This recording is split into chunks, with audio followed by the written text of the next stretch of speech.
Hello everyone, how are we all doing? Sorry I'm running a little bit late, as per usual. But this time I have a pretty decent enough excuse. It's a bit of a cliche, but I lost my keys. So I've just spent about 10 minutes searching for the car keys so I can get outside and set myself up.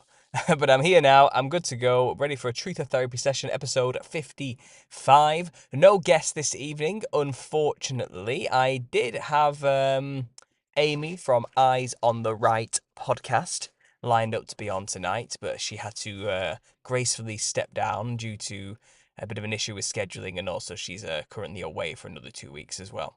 So we've rescheduled for mid-April for her to come on as a guest in the future. So that's still on the table. And I was also waiting to hear back from the guys over at Question the Narrative podcast. Now that isn't Shelley who has episodes on YouTube called Question the Narrative. This is two lads from America who have their own podcast called Question the Narrative. I was waiting back for a response from them because they wanted to last minute book me in to talk about the Nephilim look like clowns, but they never responded. So I'm going to wing it. I'm going to do it live. I'm just going to go off the cuff, do my own episode of the Truth or Therapy sessions, just speaking my mind like I usually always do. And luckily, we've got you guys here along for the ride as well. Could we just make sure everyone can hear me in the chat there? Can I just get a hello and all good? Can everyone press, I don't know, just press 1 if everything's grand and you can hear me loud and clear and there's no issues with the sound whatsoever. So I know I'm not speaking into the ether, which has happened far too many times that for me to count, and I would care to remember. So let me know, guys, if you can hear me in the chat. That would be great. So let me just check what's going on here with my stats. We'll check the YouTube studio. I'll just check who I've actually got and how many people are here as well. Create, go live, manage broadcasts. There it is. And what's going on here? We'll just pause the live stream. 77 people here already. Brilliant. Everyone's giving me a 1. That's fantastic. It's like the equivalent of a thumbs up, isn't it? You know, whenever I ask my toddler to give me a thumbs up and me and my wife look at him with a big smile with our thumbs up, he points his pointer fingers in the air and gives a big grin. So he hasn't quite mastered the thumbs up, but he can do 1. So that's good enough for me. Right, guys, what's going on here? MK Ryan, great to see you. Wendy, thanks for being here. We've got the usual mods in the chat. That's wonderful to see. Drunk Wedding Photographer, great to see you. It's been a while since I've said hello, but thanks for being here. We've got Mark here as well. Excellent. We're going to do it live. We got Julie Watson. Hello from Australia. Wow, what's the time for you, Julie? Let me know how far away you are in terms of time zones. We got AJ Creations in depth from Chicago, Illinois. Yeah, excellent. Thanks for being here. We do have an eclectic bunch of people from all over the world, don't we? It's nice to have a little solid community that we have here. I really do appreciate all of you coming here today to listen to me just talk and talk and talk and talk. But what I would like to do is do round 2 of call-ins. This is the Truth or Therapy sessions after all, and I want you guys to talk to me and share with me your experiences with waking up to the harsh, brutal realities that we have to face when waking up, and the consequences we've suffered from trying to share that with our loved ones. I want you guys to, tell me your stories. I do have a few people lined up, I believe, who have said they're interested and want to do this. If you are still interested, guys, go to the announcement section of my Telegram group and let me know. Say, yep, Paul, I want to come on. Send me the link and I'll hop on and let's get talking. Let me know in the announcement section of the Understanding Conspiracy Telegram group. Okay, so if you want to come on, let me know on there, please. You've all been told that's the place to go. I will not be accepting any new people into Telegram for the next 2 hours who can then come on. I have to have known you for a little bit at least, okay? That's my very vague vetting process. You have to be a relatively known entity, and I know there's a few people out there who may be willing to do that. So let me know, guys. I'm waiting. In fact, I'm gonna fire up the old Zoom chat now, so we have a room sitting there. We're ready for us to go.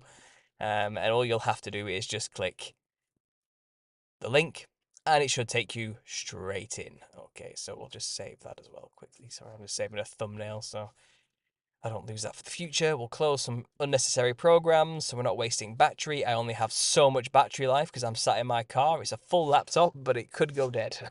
It hasn't gone on dead to me yet though, so fingers crossed we're going to have a good long show today.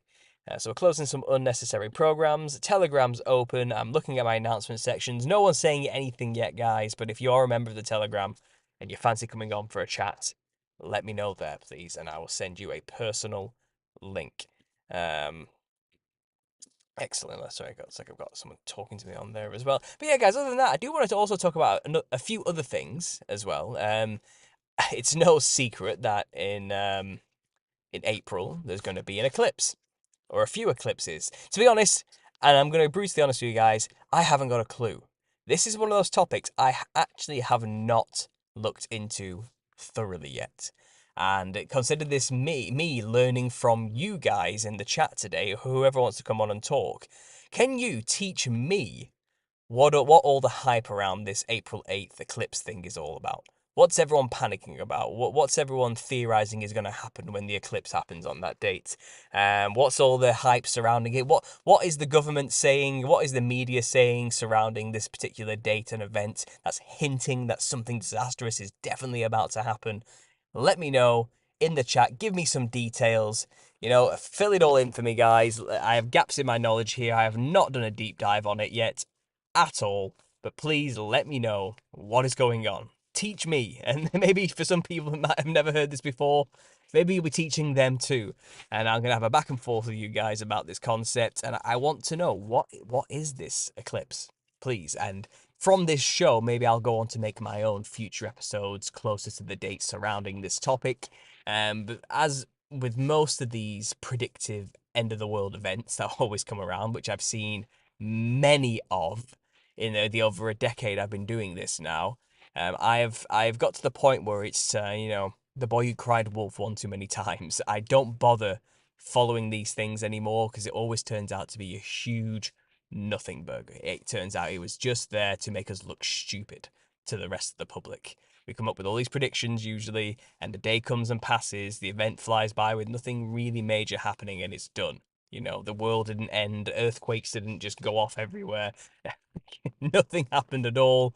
Maybe behind the scenes, some corrupt banking stuff may have happened or something, I don't know. But usually that's the general trend. You know, we all remember the zombie apocalypse not that long ago. That should have happened, but didn't. It always has that kind of vibe for me, and I'm just kind of over it. And if something happens that is completely out of our control, then so be it. But you know, I've always been one to say it never works out as you expect it to be. The world hasn't ended yet, you know. So let me know, guys, what is going on. Give me some details, please.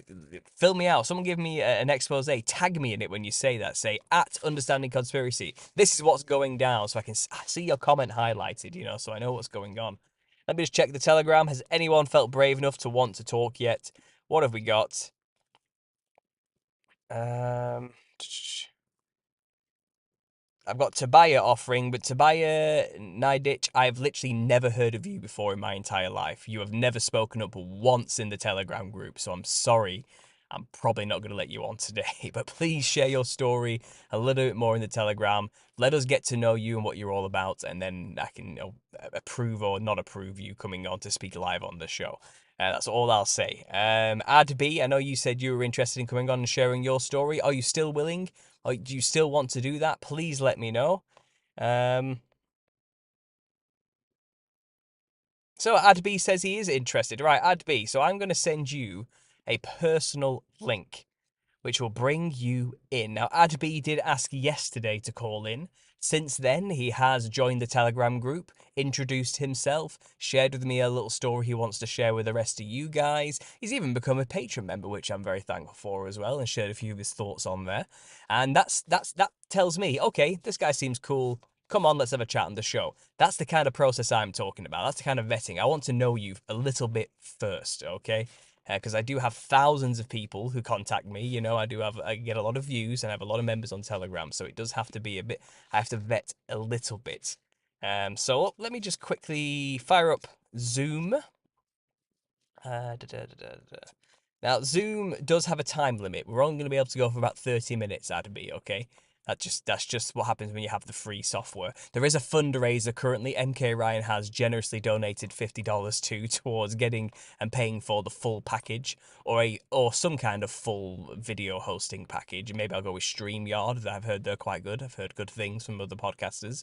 But a way where we can get a full length discussions going with big groups. That would be fun in the future, wouldn't it, guys? Maybe we can get something like that going as well. So there is a fundraiser to pay for this that I had no idea. These things like Zoom or I don't know, StreamYard or something, they're like £150 for the year. That's ridiculous, you know? It's really expensive. They must have cashed in hard during lockdowns when everyone had to get Zoom, you know, for the working at home meetings. But I'm gonna do a new meeting. I'm gonna join with computer audio connected, and I am going to stop the video because it's useless because I'm sat in a pitch black car. There's no point.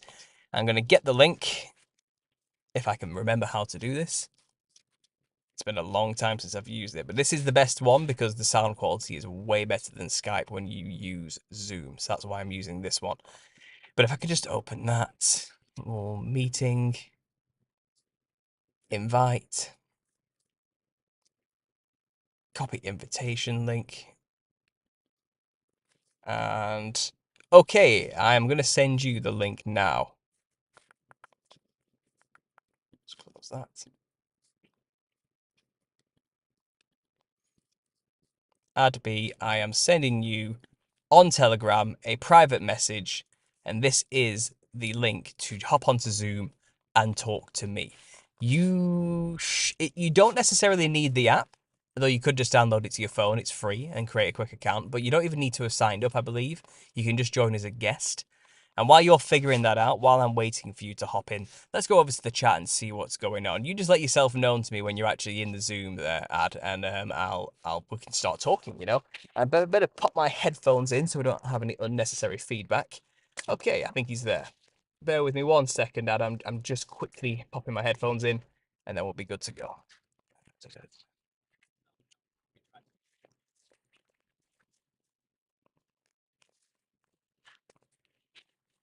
Okay, Adam, you need to mute the video in the background if that's okay.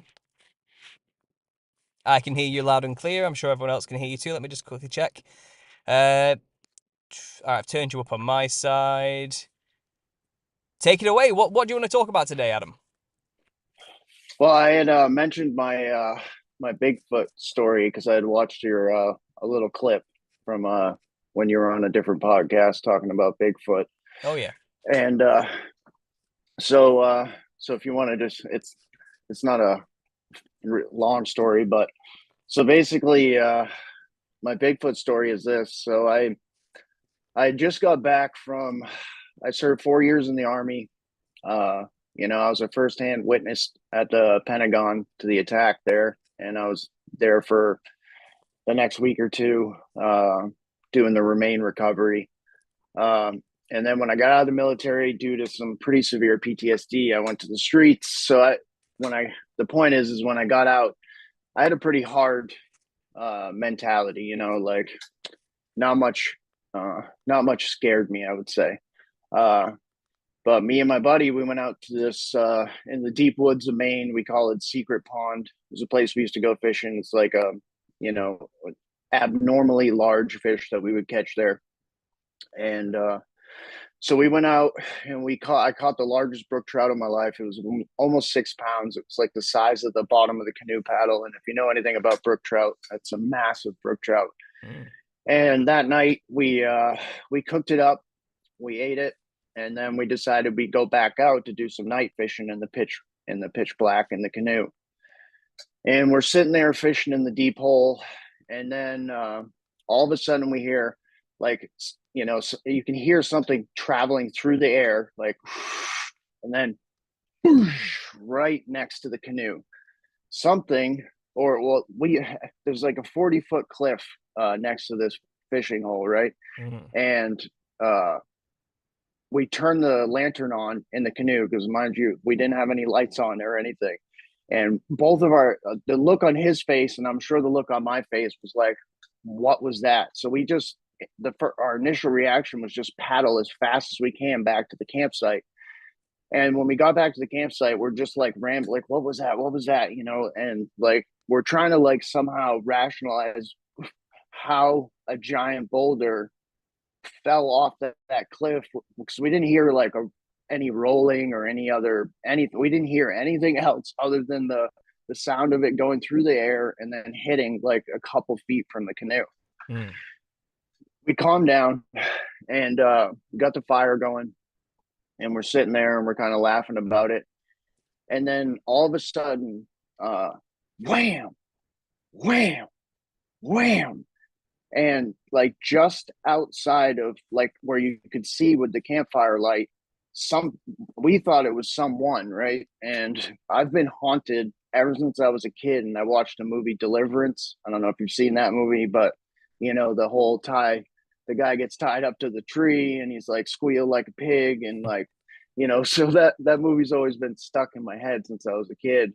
And that's what we initially thought it was. We thought that we were out there and because in the woods, deep woods in Maine, there are some very strange people that live out there.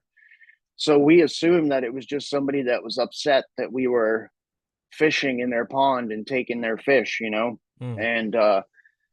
and the point I was making in the beginning about being coming from the military and coming from the streets, like and not being afraid of much, we both jumped into the truck and locked the doors with the windows up. It was like over 90 degrees that night. And we didn't come out of the truck until the light came up the next morning.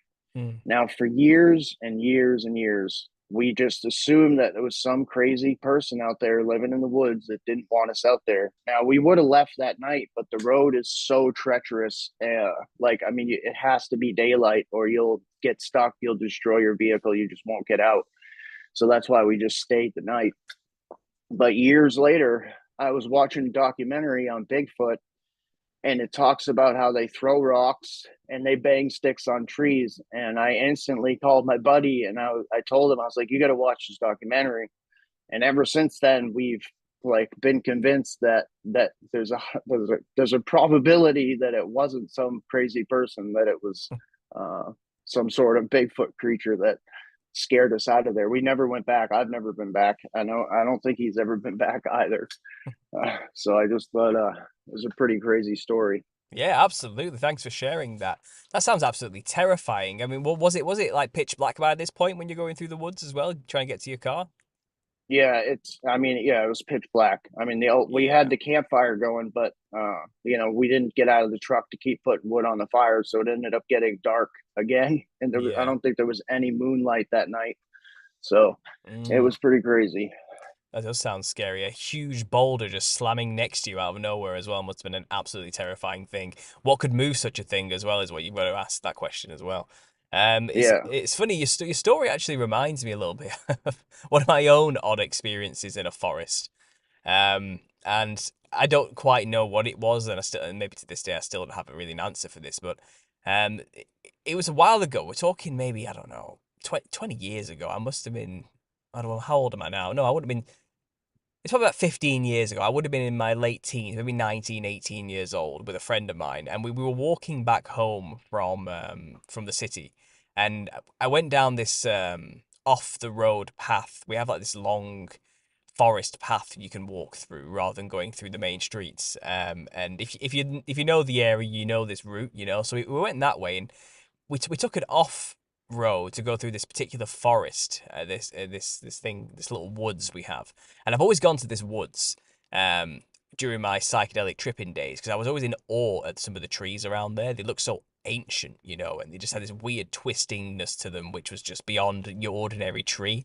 And I always had this sense that this is a place where witches would come to do rituals. You can just feel it. You know what I mean? Like it's just the way the trees are all shaped in this weird circular formation at one point as well. And I'd always had this really weird off-putting feeling about this particular woods that's just tucked out the way. This little glen, I suppose. I don't know what you would really call it, but it looked odd, you know. But one night we were walking back and it got really dark and we were in the middle of this pitch black wood trying to make our way out of it back to the main road where street lamps were. We were almost there, you know.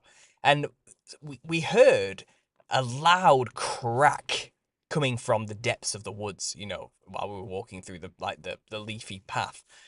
And we're like, what is that? That was so loud. And we both stop, and we look up and we hear another loud crack. And it's coming from above us. It's like the tree branches are being torn off the trees above us. And a bird's one thing, or a squirrel's another thing, jumping from a tree to a tree. We know what that sounds like. This sounds like branches are just being torn off. Something really heavy is jumping up in the tree canopy. Like something too heavy for the branches to handle is leaping from tree to tree. That's what it sounded like. And we just ran. And as we ran further and further towards the light, behind us, it was getting closer and louder and faster. This thing was chasing us, and we got out of there. Like, we were just panting, looking at each other like, let's just never talk about that ever again. And we didn't really. We just got on with our lives and went on, just got on with it, But we have no idea. I have no idea to this day what that was. And your story just reminds me. It just reminds me of that weird occurrence. Yeah, sorry, I'm not trying to take the spotlight away from your story there, Oh but no, that it's definitely like gave it. me.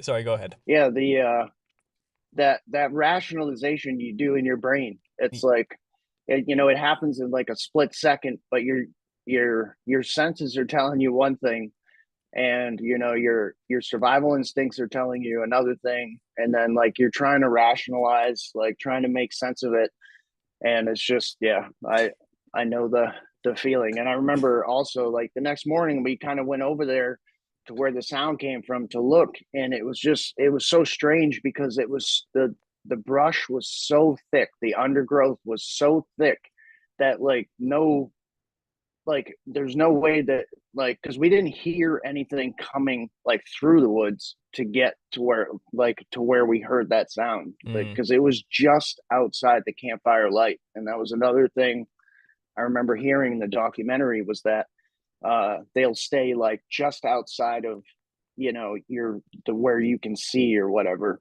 mm. And yeah, that was another thing that clicked or whatever. So um, what do you think Bigfoot is? Do you have any theories, any working ideas on that topic? so after that, I will admit I definitely went down every Bigfoot rabbit hole or rabbit trail, whatever you want to call it. I mean, I went down everything. I I would agree that there's some supernatural connection to them, based on my research. I I know that there's definitely some like UFO connections, Mm, whether it's maybe not like your typical flying saucer thing, but like the orbs. There's definitely some orb connection with Bigfoots. We didn't see anything like that, but I mean, we were curled up in a we were in a pickup truck, like a two-door pickup truck with the old school with the seats in the back that like maybe a toddler's legs could fit in. oh yeah. And like I'm 6'2" and he's like six, probably 6'2", 6'3", so Hmm. it was pretty interesting having two grown men just cramped into that truck, like curled up like in the fetal position, just hoping we weren't about to get tied to a tree by some crazy dude that lived in the woods. Yeah, well, But yeah. if it was a Bigfoot and it found you, I doubt that truck would do you much favor anyway. Um, Yeah. fascinating story. But if the purpose was to scare us to not coming back, it worked because we never went back. Absolutely. You, you had said you about the eclipse there. I don't know if you want to hear my perspective on it, because I've been trying to warn people for months uh, Please, because about this. I'm gonna give you a bit of the truth here, Adam. I have not looked into it. I've been too busy focusing on other things for so many years that I kind of left that kind of stuff behind, these doomsday predictable events and date setting things. So I don't bother looking into them. And I know this one's been, I know people are getting really riled up about this particular event that's coming up. And I get emails sent to me recently, a lot more frequently, telling you have to cover this subject. Please let me know what you think of what's going on here. Your voice of reason is needed during this time to explain what's going on. And I don't know what to say because I don't actually know what the theories are exactly. I know there's going to be, this is what I know, so correct me if I'm wrong. There's going to be an eclipse over a place called Nineveh in America. Is that correct?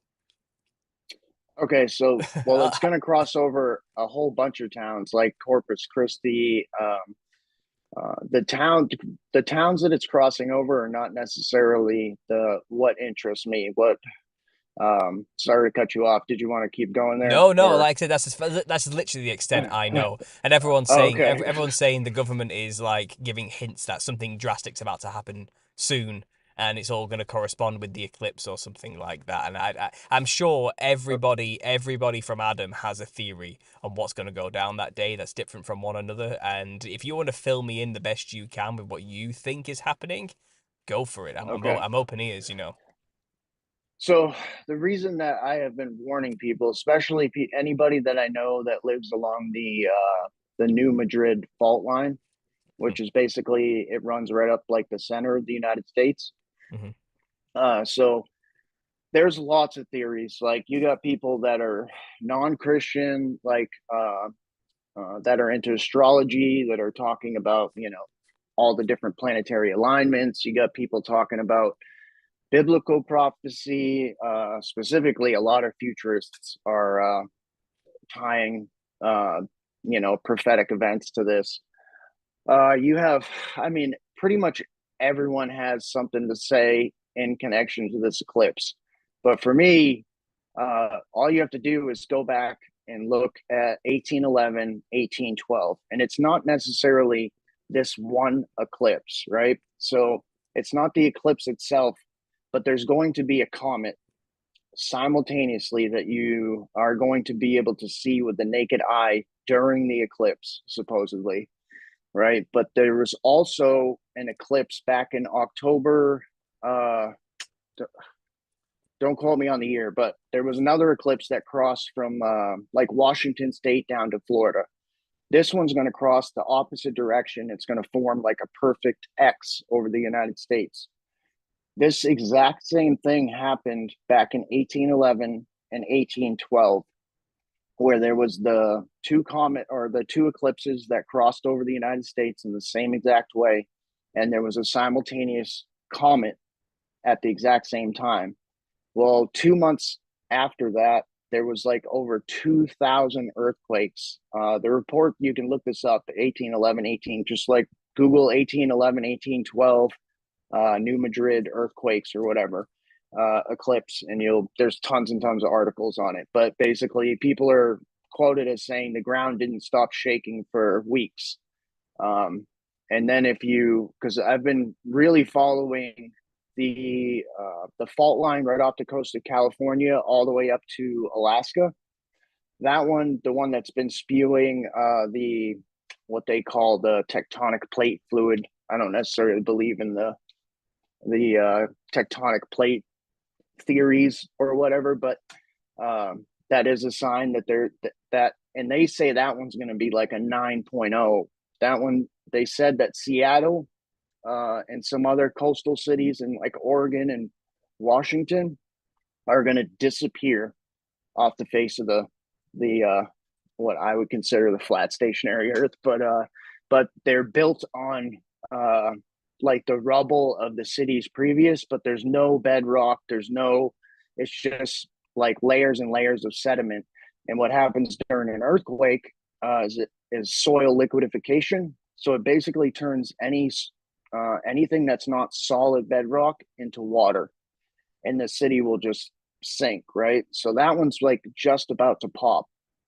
And then if you tie that into the apocalyptic paintings that are at the Denver, or used to be at the Denver airport, they took them down. But there's one that shows a bunch of people like walking away from the West Coast, like holding suitcases, like just people like behind them is like the West Coast is on fire and half in the ocean. And they're like walking back like with suitcases, and tattered clothes and stuff. But more specifically, the New Madrid fault line, if you just look historically when this exact same thing happened, and then, I was like thinking to myself, maybe it's, maybe it's not the same thing as 1811, 1812. And I'll remind me in a second, and then we can connect that to, all the theories about the mud flood that supposedly happened back then that buried like the first floors of all these buildings worldwide, Hmm. uh, which, was It's not talked about obviously in the mainstream narrative, but yeah, but anybody who's dug into this knows about the mud flood theories and everything else. So I don't know if those two correlate, and we're about to experience something on that level. Uh, but yeah, I if you live on the West Coast, or if you live on that New Madrid fault line, I mean, personally, I would prepare. I would have supplies for at least a couple weeks, but more specifically, I would make sure you check maps and look for routes that are built on solid bedrock. Like check the, you know what I mean? Make sure you have an exit route that if things do start to pop off, that you can grab a to go bag and get out of Dodge until things settle down. But when they started sending out the National Guard already and declaring states of emergency, and they're claiming it's because of tourists, like I've never heard of them calling in the National Guard for tourists. I've never heard of that before. So Hmm. that I find very strange, and that sends up red flags whenever the government starts doing things like that and saying odd excuses for what they're doing, just based on my experience with 9/11 and Hmm. seeing things firsthand, and then seeing the narratives that are pushed. Yeah, I don't Right. know. That was a lot. No, no, yeah. So if I could So summarize then, so there's going to be an eclipse in April, a comet, and then an eclipse in October. And then after that, those were warning signs for the things to come next, which is going to be mass earthquakes along the New Madrid fault line. And the basis for this prediction so is that 200 years ago in the 1811, first something yeah, like this happened before, and it was exactly as we're yeah, seeing right now. So the cycles come back around again. So that's the basis for why there's so much fear surrounding this. And you said the government has already sent in the National Guard to these regions in preparation for what's to come next. Is that what you're saying? yeah, and they've already declared states of emergency in these towns, and their excuse for declaring a state of emergency is the influx of tourists. Hmm. But just to clarify, the first eclipse already happened. It was the previous October. Oh, I see. Okay, I okay. want to say a year or two ago.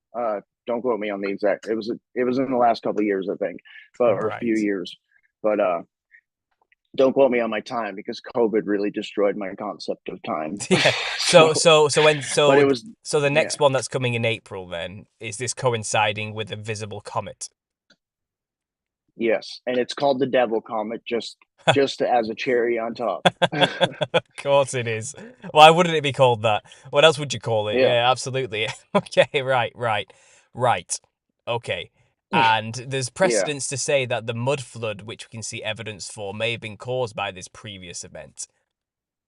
correct. Because the mud flood issue, I wouldn't say it's primarily an American issue, but it is a big No, American problem more than anything. It didn't seem like the mud flood was more of a global, well, let's use that word, and a worldwide issue. yeah, It seems to be even in Britain we have buildings that are slightly underground, and you can tell they've adapted since then. Rather than dig them out, they've just put little windows in and things like that. So I can see how this does fit into that narrative quite well. These Right, so I get it now. I get where the fear is coming from. That does seem like there's something to it, especially if there's precedence for it already happening before in the past. I can yeah, understand. Um, yeah, yeah. I don't know about, like, because I've been in some Twitter spaces. That's where I've been trying to talk to people about it, just to like, so they're aware. I'm not trying to like fear monger or whatever, but like for me, I'm prepared. Like, I've never really been a prepper until like this past like year or so, just based on like if uh Marfugel News, he's on YouTube. Uh he covers, because he lives on the West Coast, so he's really into the fault lines and the earthquakes out there. He actually moved his whole family away from those towns to a place where a town that's built on bedrock, because of that, the one that's going to pop over there. hmm. Now, technically, the New Madrid fault line is the one that's most at risk. But if that starts shaking and that other one's ready to pop, you know, it could very well pop. And then if you factor in the millions of immigrants that are being flown in, not just across our southern border, but literally flown into major cities by our three-letter agencies. Hmm. Because there's a guy I also watch. He's named Monkey Works on YouTube, and he tracks flights. He used to be a spec ops aircraft mechanic, and he knows like all the CIA planes. He knows the military planes. He knows like based on what those planes are doing. But he's been tracking for about a year. They've been flying in basically enemy combatants to our cities. So that seems like a perfect nexus for them for the next 9/11, which they're also warning us about. So yeah, there's a whole conglomeration of cornucopia or whatever you want to call it of things that could potentially come together in the next couple months here. Oh dear. Okay, I see it now. I hear it all. Right. Yeah, Well, like I said, that I do tend to hear a lot of this. Eclipses do come and go quite a lot, not just in America, all over the world, all the time, quite on quite regular courses, and they don't always end in disaster. But I can see how yeah, they've definitely hyped up the fear around all of this. I mean, do you remember the Comet Ison hype in like 2012, just before 2012? Do you remember all of that? I don't, I No. don't remember that at all. Because I remember there was a time period where everyone was certain that Comet Ison was going to come so close to Earth that we would end up going through its debris field and it would cause a huge cataclysm. Okay. And as it made its parallax around the sun, this is all according to NASA's footage, take that with a pinch of salt, it fizzled up and burnt up and disappeared and was destroyed.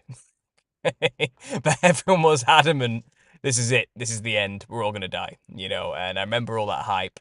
And when when these events happen and the agencies have decided to call it Comet, the Devil Comet, okay, I'm highly dubious. I really am. Yeah, I'm starting to get of the mindset where they are purposefully faking these huge cataclysmic signs and wonders in the skies and events by naming things certain things, you know what I mean? To I orchestrate agree. to orchestrate the idea that we are in the tribulation, you know. That's exactly what I was about to say. Is that I do believe that the enemy is creating. Uh, that's why I think so many of these futurists are so dead set that they're correct about everything happening, that we're about to enter tribulation. Because I think that the enemy is creating like a carbon copy of what did happen. Because I'm of the belief personally that it's already happened. Everything already happened a long time ago. And I believe that the enemy is trying to fool and destroy the faith. Because you got to imagine all those people that are waiting for a rapture, or I see guys on YouTube all the time. They're just sitting for months now. They've been sitting in these rooms. It almost like really brings me to tears because I know they're going to be destroyed when they don't get raptured, or if they don't get raptured. If Yeah. I'm wrong. Yeah. But yeah, So if you've been following all everything I've been saying then about the millennial reign coming and going and all these concepts then. oh yeah, I'm fully sold on, like, yeah, for the last 6 months I would say is when I feel like I put in the Telegram chat. I've been half awake since 9/11 because I was there. I can't give details about what I did or did not see, but under fear of prison or death. But what I can say is that they're not telling the truth. Uh, like, period. Still to this day, like, I figured at some point that we were at a time of war, and but the thing is when the Ukraine war started, I started to have a crisis of conscience because I see them doing the exact same thing they did that brought us into Iraq, you know, Hmm. and I'm just like, I have to speak up. Like, they're doing it again. Like, they are conning us to go to war again, and so I even though I can't give details, like, I can tell that they're not telling the truth about Absolutely. what happened on 9/11. And so I've been half awake since then. When the New York Times article came out about the Navy admitting that those videos were real and they really didn't know what they were, I was like, okay, now when the government comes out and says something, like that's when I'm like, okay, now I need to figure out what they're really trying to say or what they're trying to do. And I started, so I've been semi awake, but the last 6 months is when I like fully came around to, the extent of NASA's lies. Like I've known for a few years now about like the Nazis that started NASA and like a lot of the hoaxes involved with NASA and the deception. But like for the last 6 months is when I started, my mind and my faith and everything else got pretty shook because I was Yeah. like, oh, okay, literally everything I've been told is a lie or some twisted version of the truth. So Well, yeah, welcome to the club. yeah, It's all right. I It's am okay here. thankful that I've found you because I had I had asked you on a comment there. I was just like, "Yeah, you want to debate my pastor?"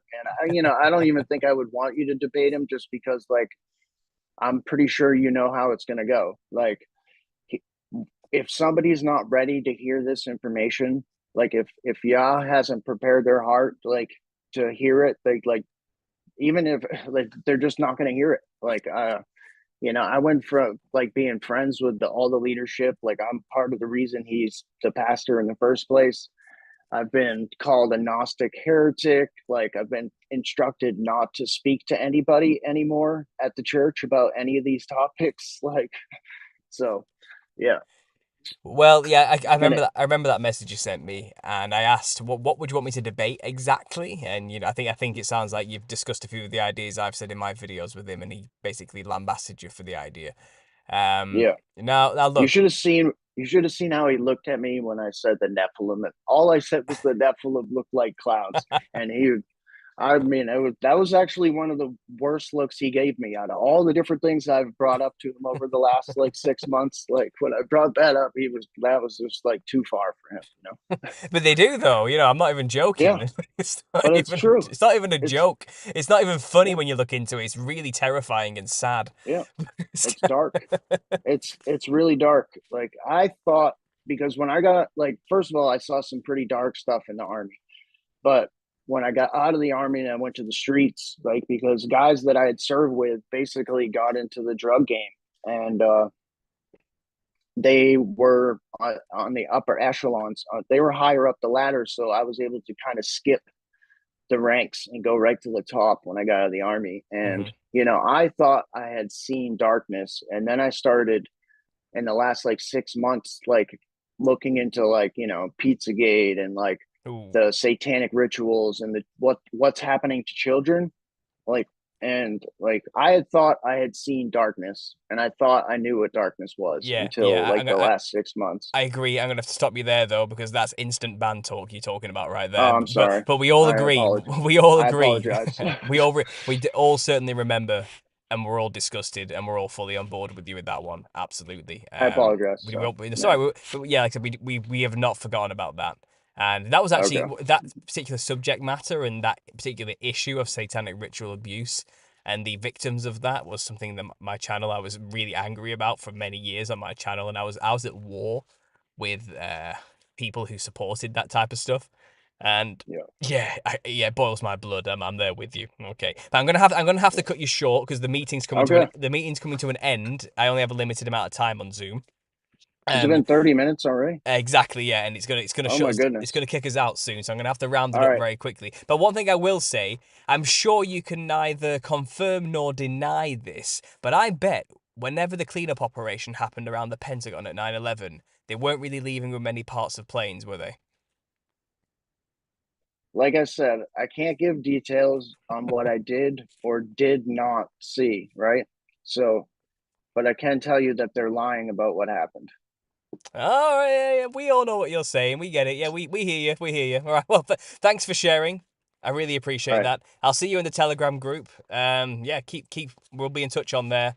Keep the conversation rolling, and maybe we'll have you back again sometime, Adam, as well. Appreciate your content. Thank you, Doc, for you. Thanks for being here. Bye now. Well, wasn't that fun, guys? A little bit of a call in there from Adam. great little stories about Bigfoots. We got a bit of an expose on an overall discussion about what's going on with the eclipse, and a bit of insider knowledge to what really happened on 9/11 as well. What a great call. I believe somebody else wants to call in by the name of Medic 8808. I am going to allow them to call in only because Wendy has given them a glowing review, and apparently they were recently on KJ's show as well, KJ Osborne's show, discussing, and Wendy saying it was really good. So I'm going to trust my one of my closest confidants there on their opinion on this matter. I'm going to allow them to come on. So Medic, I'm going to send you a link for a brand new meeting. Okay, this is a brand new meeting, and I'm going to email that to you because you've sent me an email. And let's see if we can't get this one started as well. So let me just copy invite link. Medic 8808. I won't say your real name unless you want to give it away when you're actually on here. And I will quickly just paste that to you. Send. Okay, so the link is now sent to you there, Medic. Hop it on in whenever you're ready, and I'll let you share some of your thoughts and ideas as well. But yeah, that was fun. What did you guys think of that? Let's give a round of applause in our minds for Adam, because it's tough. That's brave of him to come onto a show with 200 people listening and share a bit of insight into your life. So that's wonderful. You've got to take your hats off to these people who are brave enough to call in. I remember when back in the day when I was just starting on my channel and I was calling into people's channels, I was so nervous just to speak, and that was very well done by Adam. To be honest, he was clear, calm, succinct. He didn't ramble. He didn't go on, and he kept it clear. So that was very well done. I really appreciate that.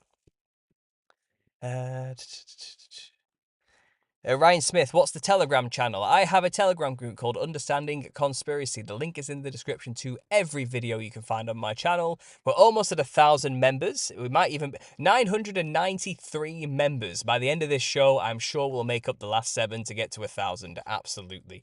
But that should be good. Come and join in. We have great conversations on there. We have a back and forth all the time. I'm always in there, guys, talking with everybody as well. We have a meme section. We have a cosmology section where we're always arguing about what it's shaped like.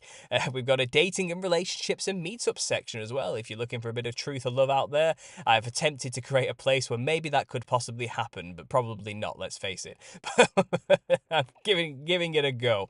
There's an art and music and tech discussion section. There's a history and mythology section. There's all about health and medicine on there. There's a Bible study section. There's a section dedicated just to the clowns, and of course there's prayer requests as well, guys. So come on to the Understanding Conspiracy Telegram if you haven't already and join in on the fun. It's a nice little community, and it's a great way to get directly in touch with me as well if you want to share anything with me too. Because I'm always on there, and we have a laugh. We do have a good time on there, don't we, guys? Come on in the chat. If you're a member of it in the chat, guys, let me know if you're having a good time. Go on, let me know. Right, so what's going on? Drunk wedding photographer. I won't call because I every second. Yeah, we all have our thing. We all have our thing. I know I use my filler words as well. You know what I mean? I use that one quite a lot. You know what I mean? What else do I say? I've got way too many. I've got way too many things I say. But I heard a click. I heard a click. I think we have. Yes. I think we have Medic with us. Are you there? Yes, can you hear me? I can hear you. Yes. Oh, delightful. Okay. Hello, everyone. Thank you for the glowing report. I'm still I'm kind of an old head nerd, so I'm still getting used to the whole internet chat thing. Um, but I am really, really, really glad I found your work. I have been studying I guess you would say Illuminati related topics due to the fact that I'm a seventh and fourth generation SRA. Oh. For America. So I have been seeing a lot of things happening. And I'm really grateful that I found your stuff because I was watching Mind Unveiled. And then the clown episode that he did, he actually noted your work, and I'm like, oh, thank God. Because metaphysics as a Christian can be very difficult. And I do have information on the Hat Man and so a lot of other things that you talked about, because in my situation, being in the program, which I'll use algo speak, so the ingsoc doesn't come to, well, put us I on that billboard. If you've I seen 1984. I appreciate that. If you can try and keep it in code, that'd be wonderful. Our listeners are very clued in. I trust my audience. They'll know what you're talking about. So go ahead, share your story, and then we'll get into it. Well, basically, in my situation, one, I've been trying to track down a very specific, I guess, entity. But within that, I have had what you would consider, if you're familiar with, if you watched, say, Stranger Things, right? And then you went into all the information about that like Vice put out conveniently right after the show got popular. Hmm. You would have learned about the Mo- Montauk experiments. Well, Yes. long story short, they kept continuing those into the 80s, using basically like D Wave before D Wave was non-classified. Hmm. So my experience, these entities can, I think there's like a level. It's weird, but I think there's like because I had a bunch of friends who were shamans. Like I graduated high school and it was like, yeah, like if you, as a millennial, you'll remember like 311 shamanism, and like there was Burning Man, but it wasn't like Burning Man, it was like whispers around, the the cul-de-sac. But basically, I'm noticing that there's different variations of this Hat Man. What I did find out, because I think I've gotten, because I just went back to like 7 years ago and was like watching all of your videos, Hmm. and I'm noticing that there.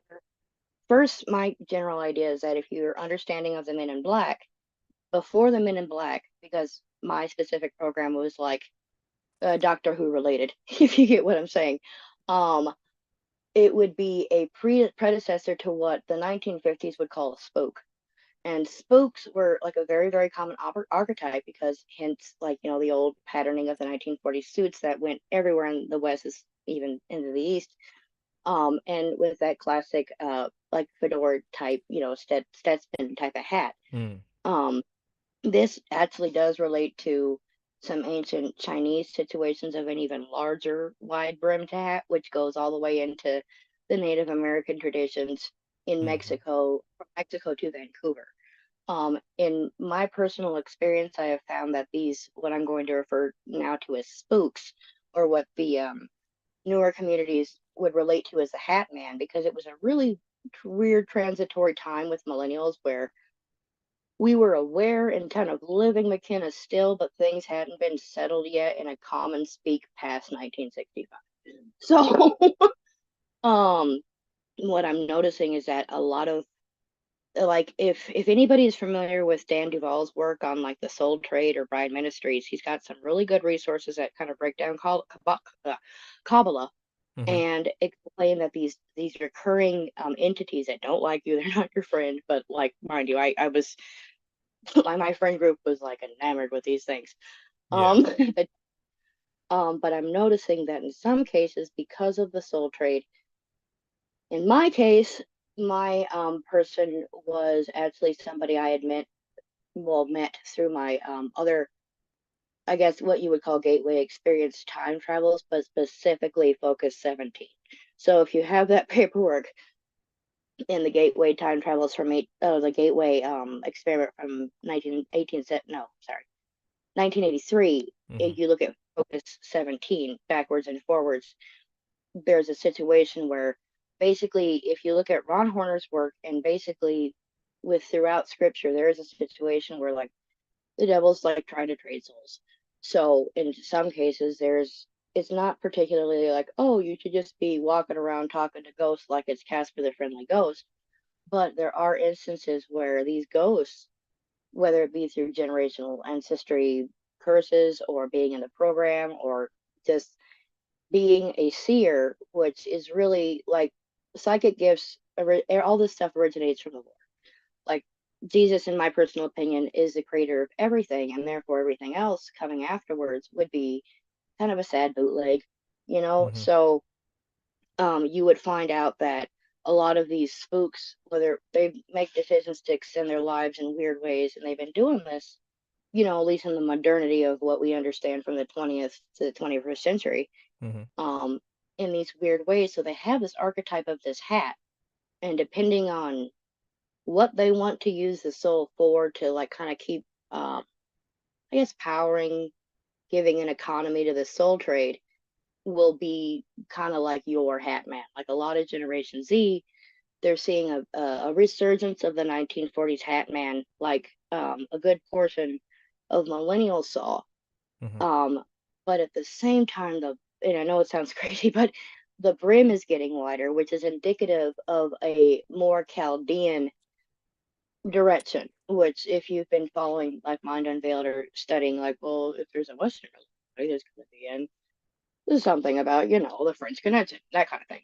Hmm. Um, which if you're looking into Cathay, which if you can actually trace Cathay back to the Sinite language, to Paleo Hebrew, to the sons of Shem, both before the fall of Nimrod and after. Therefore, the Chaldeans would be this kind of incredibly, I guess, earthly advanced civilization that was the other side of Western Kabbalah. Therefore, again, if you've been following, because I was on the KJ thing, and I guess I didn't mean to scare him, or my phone is an iPhone and it's just not nice. But basically, the whole situation with, I guess, the royal house. It would just be really good that we pray for them to meet Jesus, not like not in person, but like just in their hearts, because it's been really, really hard for them. Like, I know it's really mean, and being an African American myself, I understand. But we don't want to, as a people, especially Christians, be rooting on this never-ending cycle of Princess Diana 1997 for a system that doesn't really work. So a lot of things that a lot of truthers are thinking, where we're like, "Ooh, this feels really familiar." If you remember the 90s like that, then it would be good to pray. Because if I don't know if people have been seeing this, but there has been since 2018 a resurgence of these weird ads in all different forms of the gods are coming back, the old gods are coming. Like it's like ideally Christians, we would like to have our simple lives, eat some mac and cheese, speak the word. But a lot of us, I think, at least for me, when I read Revelation at 13, I'm like, I think I'm going to live here. Um, so Yeah. in in that sense, it's like you would like to. For me, because there's so many different denominations, and ideally, I just want the church to come back in one big hug under the Lord. I've been living my life like I have hope for a pre-tribulation, but I'm preparing for a post-tribulation. Mm. So, like any kind of content that we as Christians can put out, any kind of words, any kind of seeds, learning the Bible, memorizing the Bible, because there's this creepy thing they're doing with Hallow, where I think they're trying to like kind of Cambridge Analytica everybody's spiritual life, which has been a thing since the Vatican. Um, but it's like if we stick with the Bible, there won't be so much division. And even with the crazy things that people can't talk about, that's still in the Bible. You can trace it back. Like you can Mm. trace all of the royal lines from Genesis to the modern day. And there is hope. Like even though William of Orange or William of Three was owning Ireland, England, Scotland, everything basically in Europe but France, and then to the east, that the Lord gave us space and a time for the Protestants or the people that just wanted to learn about Jesus, a space and time. So while we don't know the time or the hour, it's good to prepare, but it shouldn't necessarily crush your faith, because that's what the enemy wants. The enemy wants something to shake your faith.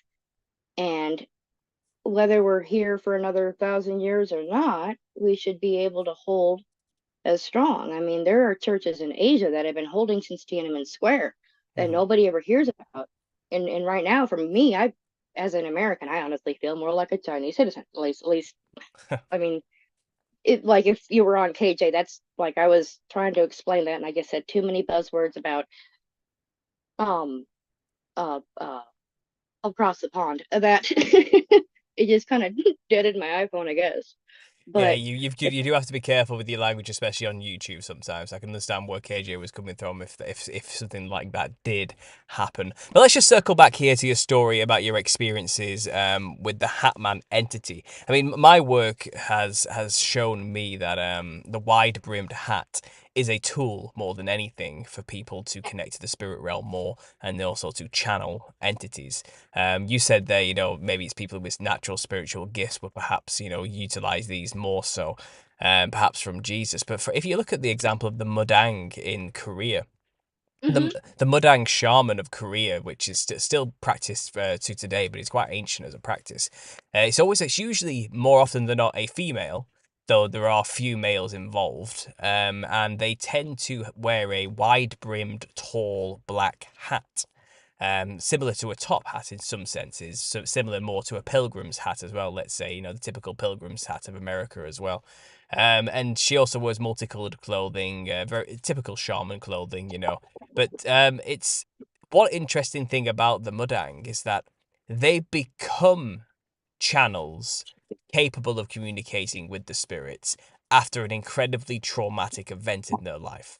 Some kind of Can I actually? yeah, some kind of horrible thing happens to them and they inadvertently end up becoming a Mudang because of it. Suddenly they have a connection to the demons or the spirit realm, and therefore they I they have become shamans.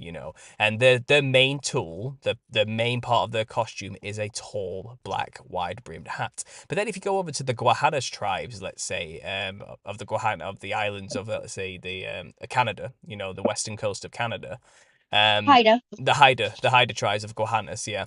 They also have the very tall top hat with a wide brim in their own shamanistic rituals as well. And they believe that is literally used as a funnel to channel the spirit energies, and so my argument is when something like the Freemasons, for example, the Grand Worshipful Master gets to wear his top hat, and he's the only one who gets to wear the hat in the lodge. They're doing the exact same things these other tribes are doing, these shamanistic practices. They just don't call it that. They just don't tell you that's what it's all about. And then you have to reinterpret the top hat craze of the 1800s, and the early 1900s. And Mad Hatter. you've got to wonder what that was really all about at the end of the day. And then to have obviously this Hatman entity occur to people in this like shadow entity occurrences and demonic occurrences and being attacked or followed or menaced by a shadowy figure wearing a trench coat with a wide brimmed top hat type thing. It's odd. It's very odd. It's like there are demons that look like this. There are humans who dress like this to channel demons. And it's kind of, we don't know where to draw the line, really, of what is going on with this Hatman character exactly. But as I some. might have some information that could help because you just, I guess, blew my top knot off in a way because I can't remember the name because it's a new word for me and I have a lot of words already in my head. But the not the Mahadi, but the lady with the wide brim top colonical hat. You're spot on with everything with the hats and the shadow beings. In my case, I was used as one of these, but for a very, very, very, very, very, very old and very, very, very, very like um kind of like a cross between the oldest family that I can't use that word on YouTube and the oldest family in the East that I can't use that word on YouTube. Okay. Um, but it is really difficult as a historical researcher, and I've been doing this for 28 years, um, to find actual resources because I've been looking for a very specific mask. So I went through about 2,000 years of like their basic um, general Asian continent history, got up to know and the plays reintroduced myself to that, was able to link it to the Haida peoples, had to wait a couple weeks of research to be able to link the I guess what you would call the heavenly Asian diaspora, the part of a time when Asia was all one place, Hmm. um, one continent. Like it was known as Kalahari, and Kalahari is kind of a crossover. It was pre-Diluvian and post-Diluvian. It Mm-hmm. later became Cathay. So and yes, California is originally part of the Cathay thing or the Kalahari, hence California. Mm-hmm. But I I was super used by Bogro, and this was back in a time, and I'm not going to say the year, but if you're an artist and you remember the time of the it's a little bit ahead of your time, but it was the Japanese minimalist design resurgence in communication arts. Um, so you were having a lot of airbrush techniques, a lot of very smooth. They're bringing things back. Eventually this would merge it into like the remembering of the 40s and the 90s with like Roger Rabbit and things like that. But point is that there's certain masks, especially even if you look into the Japanese no tradition that aren't even seen by like Westerners. And I, especially when you're looking for, because there's I have to remember this name because I've been going through different languages, but the moon god, a moon kami from Japan, Suki Miyoji or something like that. I apologize for butchering the name, but there's a specific mask that is like basically a round disc with a face in the middle of it. Mm-hmm. And it's not as I guess complex as what your more modern no masks and Chinese theater masks would dictate, Mm-hmm. which is really feel as a historian it makes you feel gaslighted. But I did find the closest thing, at least it was like at least a similar shape or a similar mode and a similar balance and artistic style.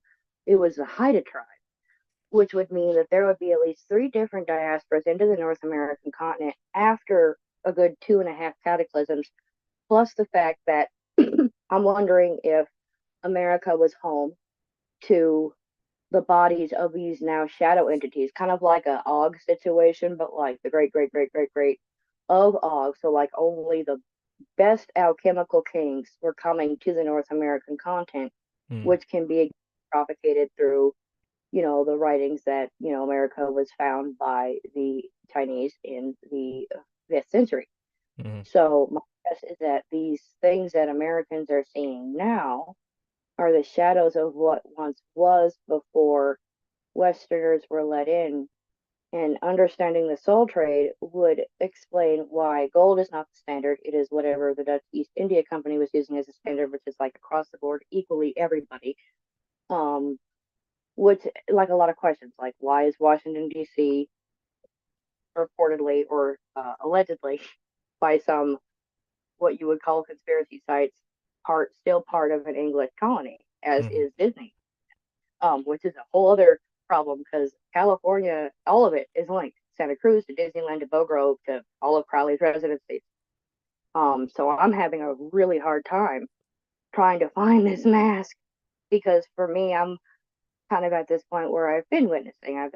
I'm an ordained evangelist, but like part of me as a SRA person slash TI, when does a Christian try to whistleblow? And then is it even worth trying to whistleblow when you're usually censored or you're not even allowed to say things in the open because Mm. of all this stuff that's happening? Which I just got married. I'm supposed to have kids. I don't want my kids going through what I went through. So look, something's got to give. Yeah. Sounds like you've been going through a rough time. I feel kind of lonely. Like, thank you for letting me on because I'm not gonna lie. I felt really bad because I love KJ stuff and I felt like I messed up because I forgot I was using too many buzzwords. But and in my situation, being like a Black Alice, if you're aware of that program, I can see it from both sides. So while these people look like monsters, I really need people to pray for them because there's people.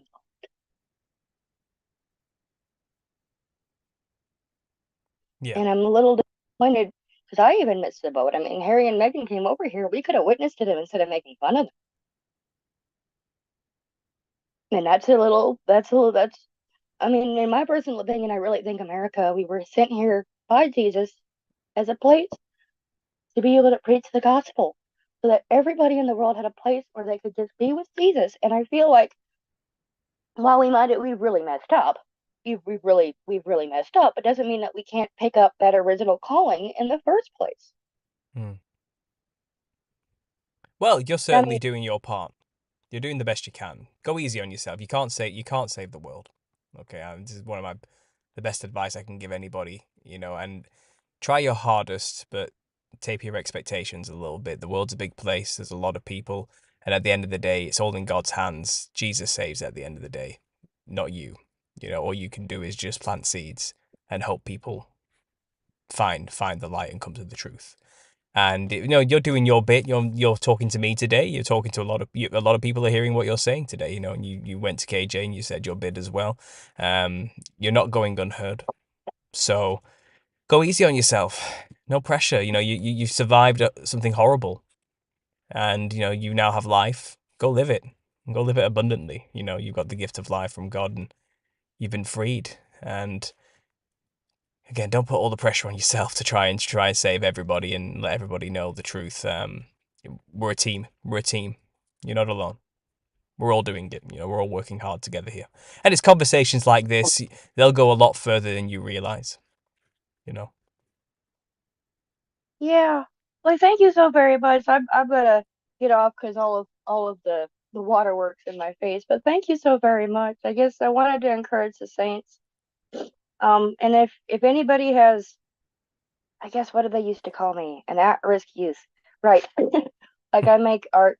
Like, it you can take it or download it or whatever. It's under my handle, but it's really just like when I was a kid, I was really into Marilyn Manson, and the Christians that made music that sounded like Marilyn Manson really helped me keep my faith. So if any Sunday school teacher has like just really hard kids, you can just be like, "Hey, there's this music," that way, and anybody who's doing content, as much seeds as we can put out there is really good because you never know. Like I got, I kept my faith going. There was a guy that was spray painting "Jesus Saves" in New York City that I would watch every day I would go to work on the train, and that actually helped me keep my faith. Mm-hmm. But thank you very much. No, no problem. If you have any links you want to send to me, I can put them in the Sure. I can put them in the description of this video. And if anyone wants to go Oh, check out what you do and go find out more about what you have to offer, they can go find your stuff. I'm more than yeah. happy to help support that for you if that's okay. Yeah, of course. Thanks. Yeah, it's basically just my handle. You can find me under Medic8808, or you could, or I will send you the links as well. But God bless everybody. Please don't give up. Anything that you're doing for Christ really does make a lot of work difference. Absolutely. That's a perfect message. Thanks for coming on and speaking. I really appreciate that, Medic. And join the Telegram group if you haven't already, and let's keep the conversation going, okay? Yes, I will try. I have to get Telegram back on my phone. iPhones are Absolutely. good. Absolutely. Thank you very much. It was good speaking to you. God bless. Bye. Bye now. Well, wasn't that lovely? That was a nice conversation, wasn't it? I enjoyed that, and it's again, it was very brave of her to come on and share her experiences. You know, people who've been through specific traumas like that. You know, it's hard to explain because you can only say so much. But if you don't know about SRA and what the victims go through, you should perhaps start looking into that a little bit more. It can be seriously harrowing to hear some of those stories and just what these people go through. It truly is a trauma based mind control situation. Um, you know, and a lot like I mentioned there, the Madang shamans experience extreme trauma, and then suddenly they can have a connection to demons. That's basically what they're doing to people. They're breaking them and fracturing their minds, making them willing vessels for demons, with in most cases without them even realizing it as well, through extreme pain and trauma. It can get pretty nasty. So, you know, check out her work, check out Medic's work. I'm sure she'll send me the links in the email and I'll put them into the description, see what she has to offer as well there. But yeah, a round of applause for Medic there for being brave and speaking her mind and coming to talk with all you guys as well. Thanks for doing that. I really appreciate it. But yeah, well, how long have we been going? 1 hour, 14 minutes. It's trucking along. The show's going along nicely. Let's see who else we've got. Does anyone else want to speak? Has anyone else said in the Telegram group that they're interested? I may be able to send you a link and get you in. Let's see what's going on. Uh, Okay. Tobiah, maybe we can get you on next time again. We'll do a bit of background research into what you want to talk about and what you're all about first. So I'm not going to be able to bring you on today, guys. But if anyone just wants to come on and share their thoughts and feelings about this eclipse situation, I'd really be interested to get maybe a familiar face on to talk about their point of view on this situation. Maybe fill me in a little bit with some extra information on what's going on there, or what they think is going to go down. That'd be wonderful if anyone's interested. Wendy, do you want to pop on? Do you fancy talking for a little bit? It'd be nice to put a voice to the face. What else have we got there? Drunk wedding photographer. I don't mind if you've got some filler in your voice. You can still come on and talk with me if you want. No problem at all. What else is going on? I'm just gonna check the chat in the meantime. Uh, Pepe's GF, get her in the telly. Absolutely, come join the Telegram, the medic. We're your people. Come join us. You can tell us anything you want there, and we'll be there to help. Absolutely. It looks like I got a super chat. Thanks for the opportunity to share. Thanks to Yar for this community. It's been a sanity saver, says Adby. You know what? Again, thank you for coming on and speaking your mind. I really appreciate it. I know it's tough, guys. I know it's a big thing to make the choice to do. I think I give a nice, relaxed atmosphere. I think I'm open and calm and cool, and I'm willing to let people just say what they want to say. So I encourage anybody who's interested, who may be a relatively known entity, to come on and speak their mind. Mark, I'm looking at you. I can see you chilling there. Do you want to come on and have a bit of a chat? Let me know.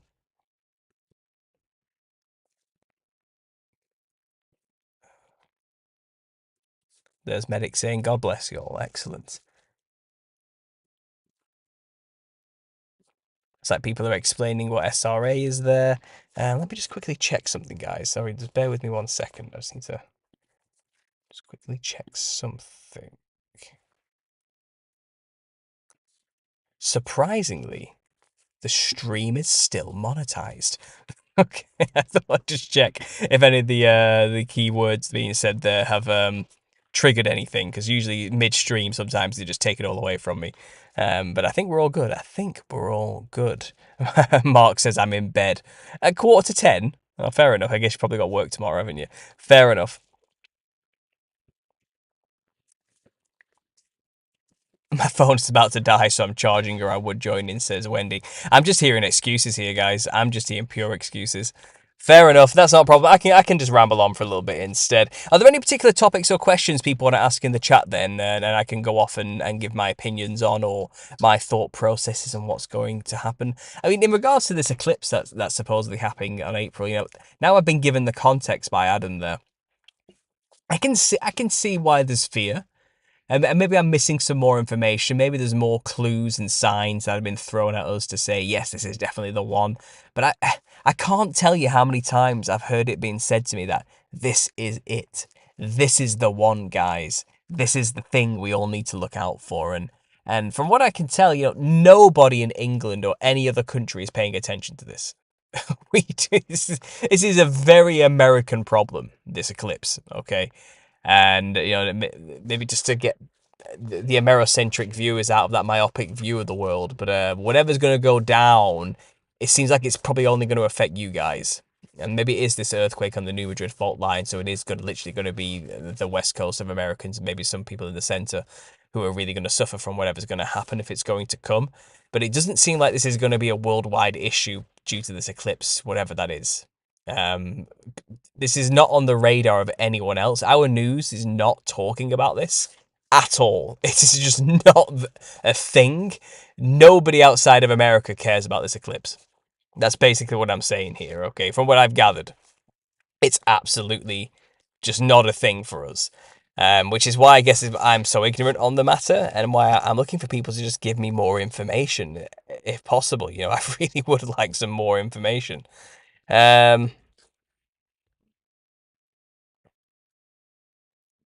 America is under judgment, so I don't doubt it's all great. All great empires fall usually around the 200-year mark. Yeah, yeah. Okay, I can see it. It does seem like America's in for something, if you want to go off these weird signs. But I just can't help but feel it's all a bit convoluted. It's all just a bit orchestrated and a bit over the top. I mean, Devil's Comet. Come on. What is this? Is this a Hollywood movie? It's just. And this is the thing, these were clearly named by the same people who write the scripts for Hollywood, weren't they? Well, I'll tell you what, we'll call it Devil's Comet. That'll really get them riled up. That'll get him scared, won't it? That'll send the Christians nuts. And again, in light of this millennial kingdom theory already coming and going, and that we're living in the little season, and the millennial reign has already happened, and tribulation has already happened, it changes these things. And I haven't looked into it yet, but how many online pastors who are futurists and are always talking about the tribulation coming to pass very soon, how many of them have cashed in on this event and are preaching that this is the signs and the symbols in heaven that of Jesus' imminent return and the great tribulation is about to start? How many have been saying that? Let me know in the chat, because again, I've not been looking. Is there a slew of internet pastors and preachers out there writing books about and cashing in and making videos on this particular topic right now? You know, this coming eclipse and signs and wonders in the heavens. Are they all preaching about it and getting everybody scared and riled up and ready for the disaster to come? Is that what's happening? Am I wrong to assume that that's what's happening right now? Because I've seen it happen over and over and over and over and over again. Every few months to a year, there's another one of these events. There's something. And if I was to call, if this is a psychological operation and this is nothing to do with anything actually happening that's biblical in any sense whatsoever, it's all made up and orchestrated theatre, what would be the point? Well, it makes Christians look pretty stupid every time these dates come and go. It makes people lose their faith, constantly waiting for their Saviour to return, always to be let down. It makes us look bad, and it makes people fall away from the faith. They're the two key perfect outlets. And it constantly supports the false narrative that we're not in the little season and the millennial reign is still to come. You know, and there's something about it, that answer. You know, I mean, like I said, I've been doing this for so long. I've been following the signs and seasons and the signs in the heavens, you know, and then the signs of the times and the wars and the rumors of wars and the mark of the beast iterations and that's just all these things and people in these massive interpretations of the word and revelation and the prophecies of Daniel and the iron and clay societies and all these type of things. You know, I've been following it for so long, and all of it's just a huge letdown. None of it has ever served to bolster my faith, and in fact it's all very confusing because everybody's jumping through mental gymnastic hoops to try and make the events they're seeing happening on the earth today fit into the tribulation narrative, trying to gerrymander it in there, you know what I mean? Jab it in there and saying that clearly corresponds to this event and that event and this sign and this symbolic thing here and there. That's clearly what it has to be. Jesus is going to come back in 2025. let's just set a date, and when that date comes and goes, oh no, I got it wrong because the calendars are all messed up. No, it's 2035. Sorry guys, I was off by a decade. You know, let's come back to me in 10 years' time. It's always that, and it's kind of could it simply be? It's just a show. It's just a show. It's an endless cycle of it's always around the corner, always coming. And the longer we go on doing this for, in a time where information is so prevalent and everybody can hear these theories being said out loud by Christians over and over again, in a time when there's so many books being published, so many internet pastors, so many voices out there standing for Christ, preaching this stupid idea, and like basically going on and on and on and on and on about how Jesus is about to return. And the longer we go on doing this and nothing happens and dates come and pass, more and more and more people, newer generations, are going to just keep falling away. And if Satan's trying to gather an army to make war with the camp of saints whenever that appears or however that goes down, he's going to have to have convinced most of the population of the earth to drop the Christian stuff by that point and to side with his doctrines, his New Age Luciferian, you are a god doctrine, you know. And to get people there, you've got to make them completely disillusioned with the prior belief systems like Christianity. You got to remove it somehow. And what better way to do that than just constant disappointment? I don't know. I mean, I'm an oddity in the Christian community because I wasn't raised in the church and I don't have a particular dogmatic worldview of how to interpret these scriptures in that respect, you know. And I'm open to new ideas like the idea that we're in the little season, quite easily, you know. And for me, it doesn't knock my faith, you know, because I was saved by Jesus personally, as far as I'm concerned, and nothing's ever going to take that away from me or make me not understand that he is the truth and what he said is true, you know. So my faith is going to be pretty difficult to shake and get rid of, to be honest, because that which has been seen cannot be unseen type of stuff, you know what I mean? But a lot of people that haven't had those type of experiences are hinging their faith on what is not seen, you know, and on the promises of things to come. And when those things don't come, they'll probably think they've been lied to quite easily. And it feels like that's what the devil would do, right? That's what he would do in his little season. Just mess with us. Just wind us up. Constantly dangling that carrot and have us chasing it to no end until we wear ourselves out. And we just give up and throw away our faith and say, oh, none of it was true. You know, clearly none of it was true. We keep date setting, nothing keeps happening. All the signs and wonders that keep happening in the sky, they're not biblical at all.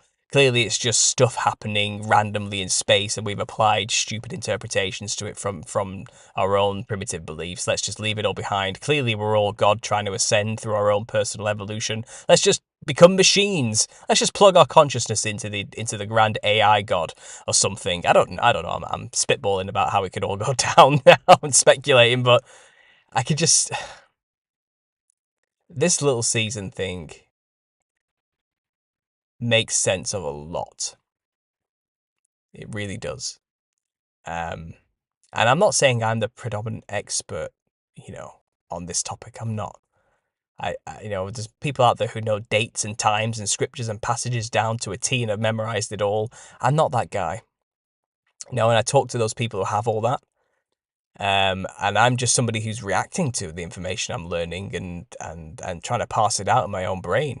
And you guys seem to like to listen to that for some reason. God help you, I have no idea why. None of it makes any sense half the time, I imagine. But yeah, it all makes sense. It all makes sense. Sorry, guys. I'm going to check the chat now, see what's going down. What are we on? How long have we been going for? I can't really see. 1.5 hours. 1.5 hours. I'm not sure what's going on here. My wife is in the chat trying to explain something. I didn't expect Paul to come back mid-rant. Yeah, it's what I do. It's what I do. You should know that. You married me. I don't know why I didn't expect it, though. Absolutely. 501c3s are all run by wolves. Yeah. Well, I'd like to think... see, I live by this philosophy, you know. I always try to assume ignorance before malevolence. Maybe they're just stupid, not evil. Maybe they just don't know some stuff rather than intentionally trying to mislead. That's probably a safe assumption to make most of the time.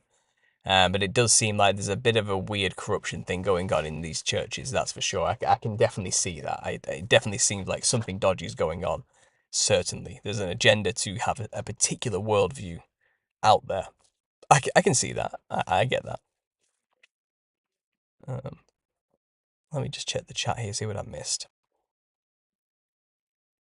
Drunk wedding photographer, I'm hopping on, setting up the microphone.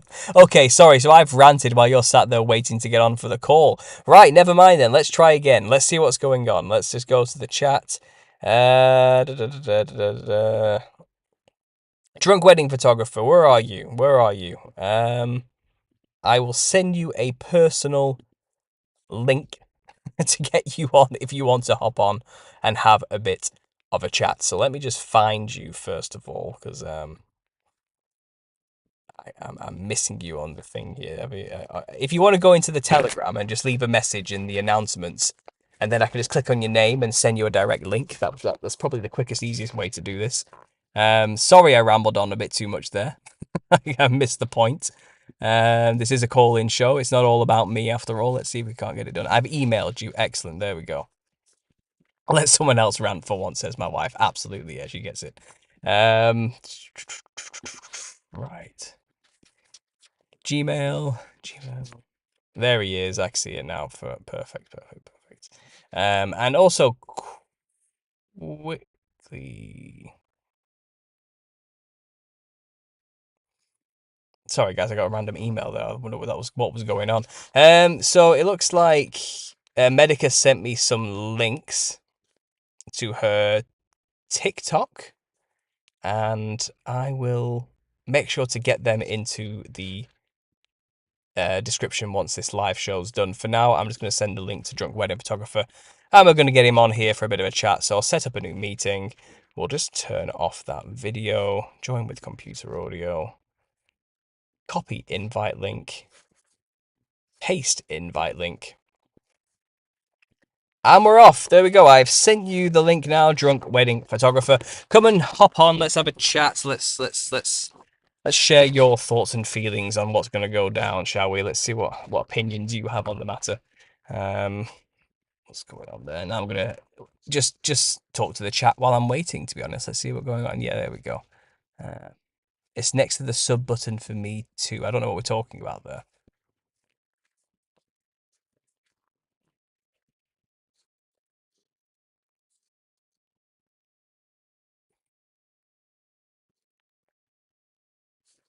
What's going on here? Is someone having an issue connecting to something?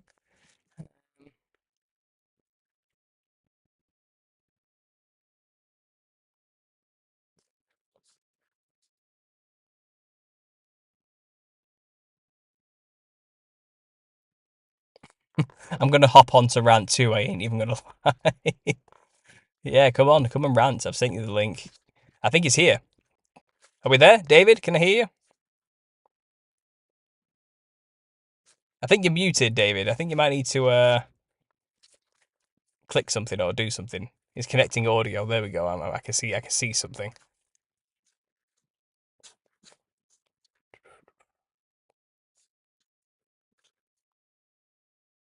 Right, well, while David's parsing that out and wrestling with the technology that is Zoom, I'm going to keep checking out this chat, see what's been going on there. We wouldn't know because we don't watch those clowns, says Braided. Absolutely. MD Will says, I hope the Eclipse thing is wrong because I'm pretty much in the X spot. I mean, if I was to hazard a guess right now with very limited, minimal research and no information whatsoever to back up this opinion, I think you're going to be fine. But what do I know? What do I know? We'll find out, won't we? I hope you're fine. I'm going to pray that everybody's fine.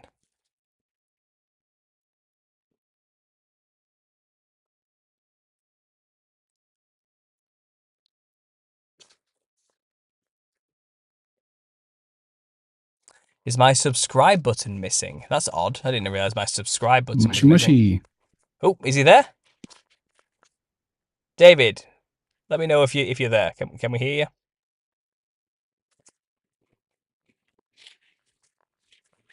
I'm not going crazy, right, guys? You heard that. Mushy, mushy. Mushy, mushy. Hello, hello, hello, hello. I think I can hear you, David, but you're very, very quiet on my end. Let's just turn you up. Mushy, mushy. That's better. That's better. There we go. I've got better. All right, awesome. Yeah, it takes like 30 minutes to set up the microphone, so try now. Well, you're coming through loud and clear. The levels look good on my side. Perfect. So what have you been thinking about, David? What's on your mind? Well, nothing. I don't believe that. Well, a lot, but it's funny because you were talking about the eclipse, and I had a friend from London visit me on Friday, and he also asked about the eclipse, and he's like, "What are your thoughts on it?" I'm like, "I don't know, dude. I mean, I see it, and it's there, so I'm the wrong person to ask about that stuff."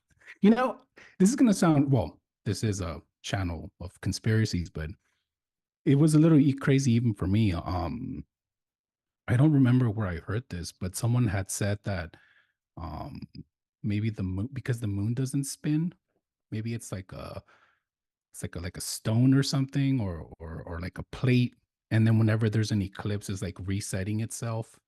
I don't know how obviously that sounds pretty crazy, but have you ever heard of something like that?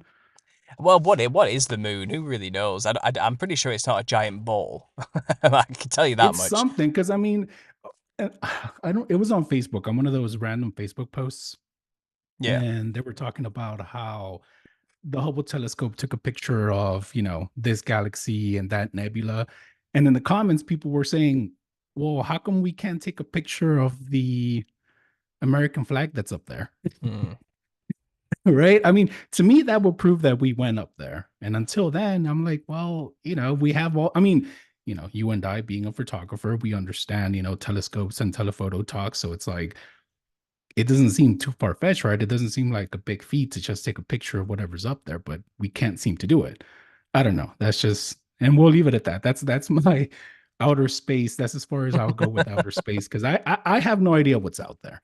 And it's really funny how whenever you see a post like this on Facebook specifically, people are going back and forth about, it's this shape, it's that shape, this is the evidence. But I'm like, well, bro, we haven't been out there. At least I haven't. So I don't know what's out there, because if I hate to say I'm one of the type of people that if I can't see it, smell it, touch it, then it probably doesn't exist. Right. But then again, then it falls back into faith. It's like you have to have faith. And that's something you feel, right? Yeah, you can't see it, but you feel it.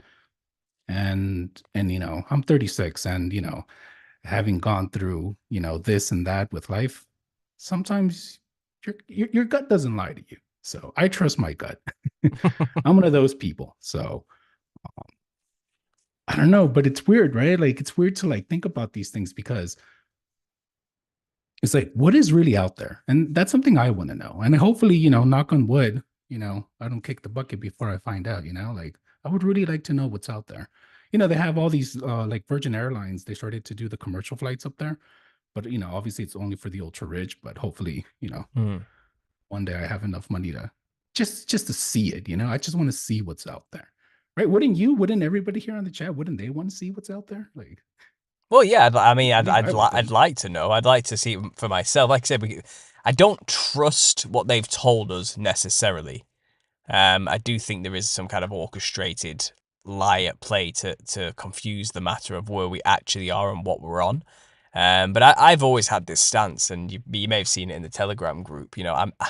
I'm not a flat Earth channel. I'm not here to argue about cosmology. And people are like, that's exactly what a shill would say. Of course the Earth is flat. Why wouldn't you say that? You know what I mean? There's only one truth about the shape of the Earth, and it's definitely flat. It's flat, it's flat, it's flat. What do you mean globe? Did you just say globe, not a globe, And it's kind of, they go nuts.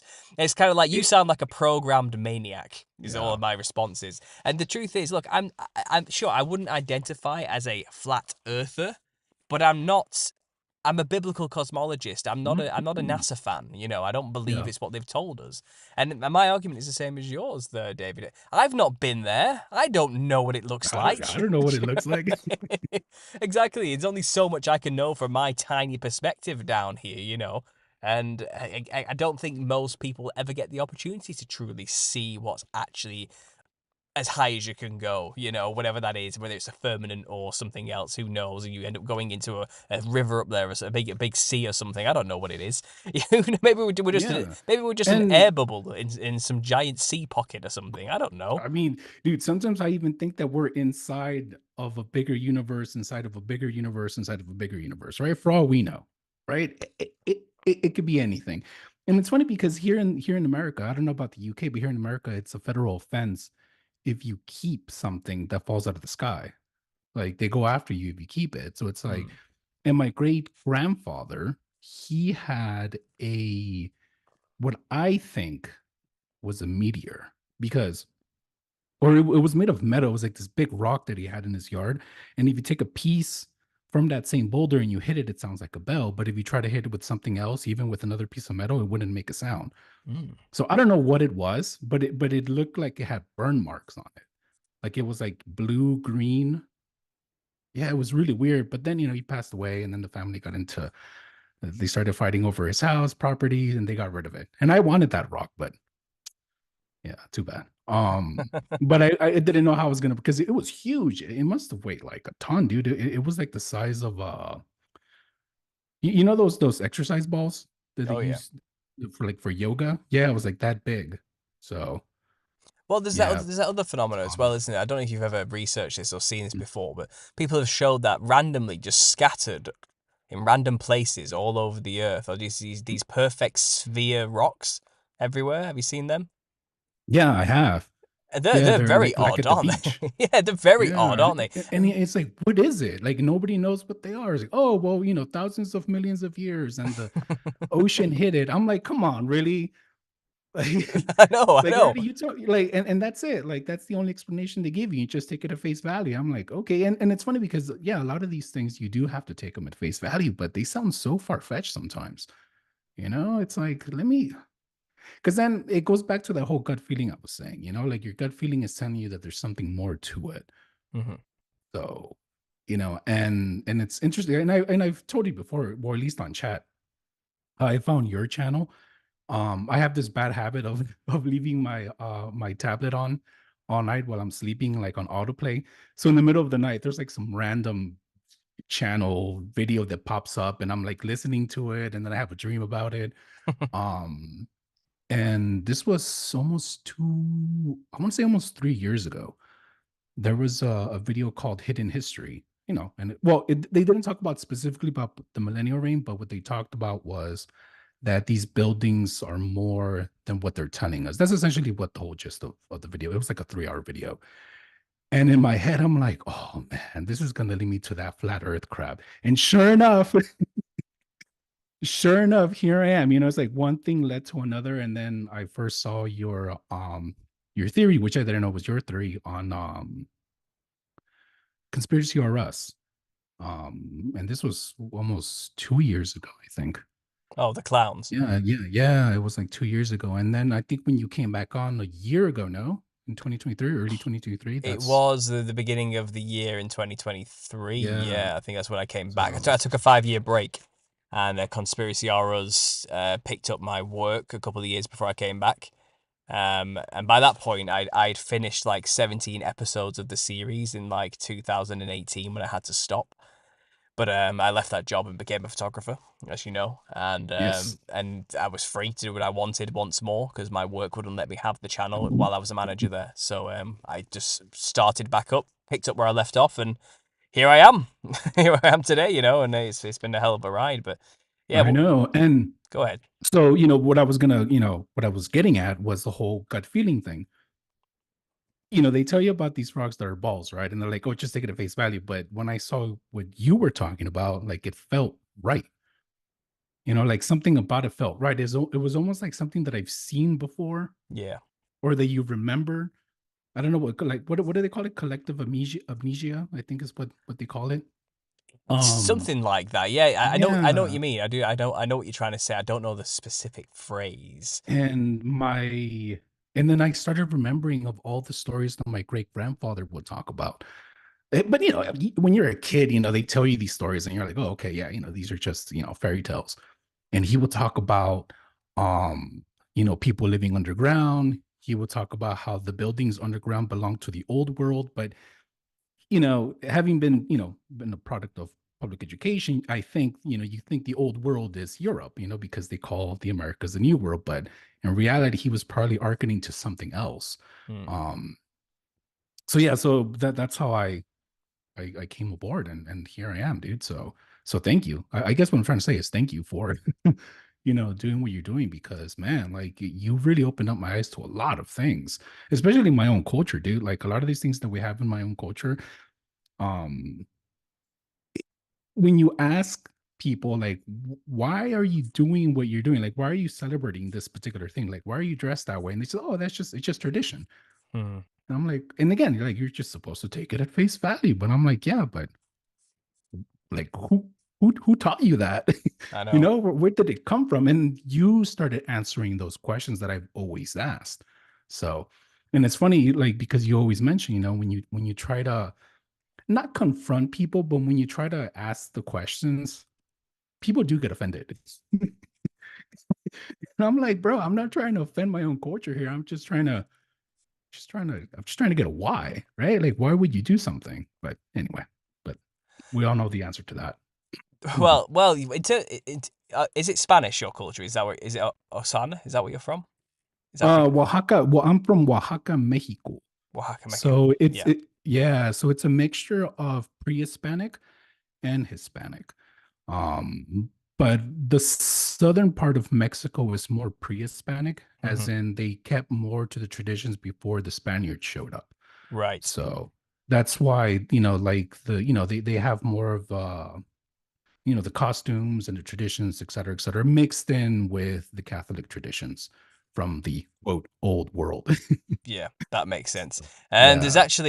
because it's a bit unrelated to the region yourself, but similar to Yeah. like say the culture you're talking about. So obviously during the colonization of these regions by Europeans, like the Portuguese and the Spanish, they brought a lot of their traditions over, which then got obviously like hybridized with cultures like the region's cultures that were already there, mixed with a strange like mix of Catholicism as you're explaining. And Yeah. I actually just recently discovered a new one from Spain specifically, and I think it's the Yarramplas Festival. The Yarramplas Festival, I think it's pronounced. It's Jarramplas. Yarramplas. Jarumfas. Jarramplas. Yeah. You have to say it with the lisp. Jarumfas. Yarramplas.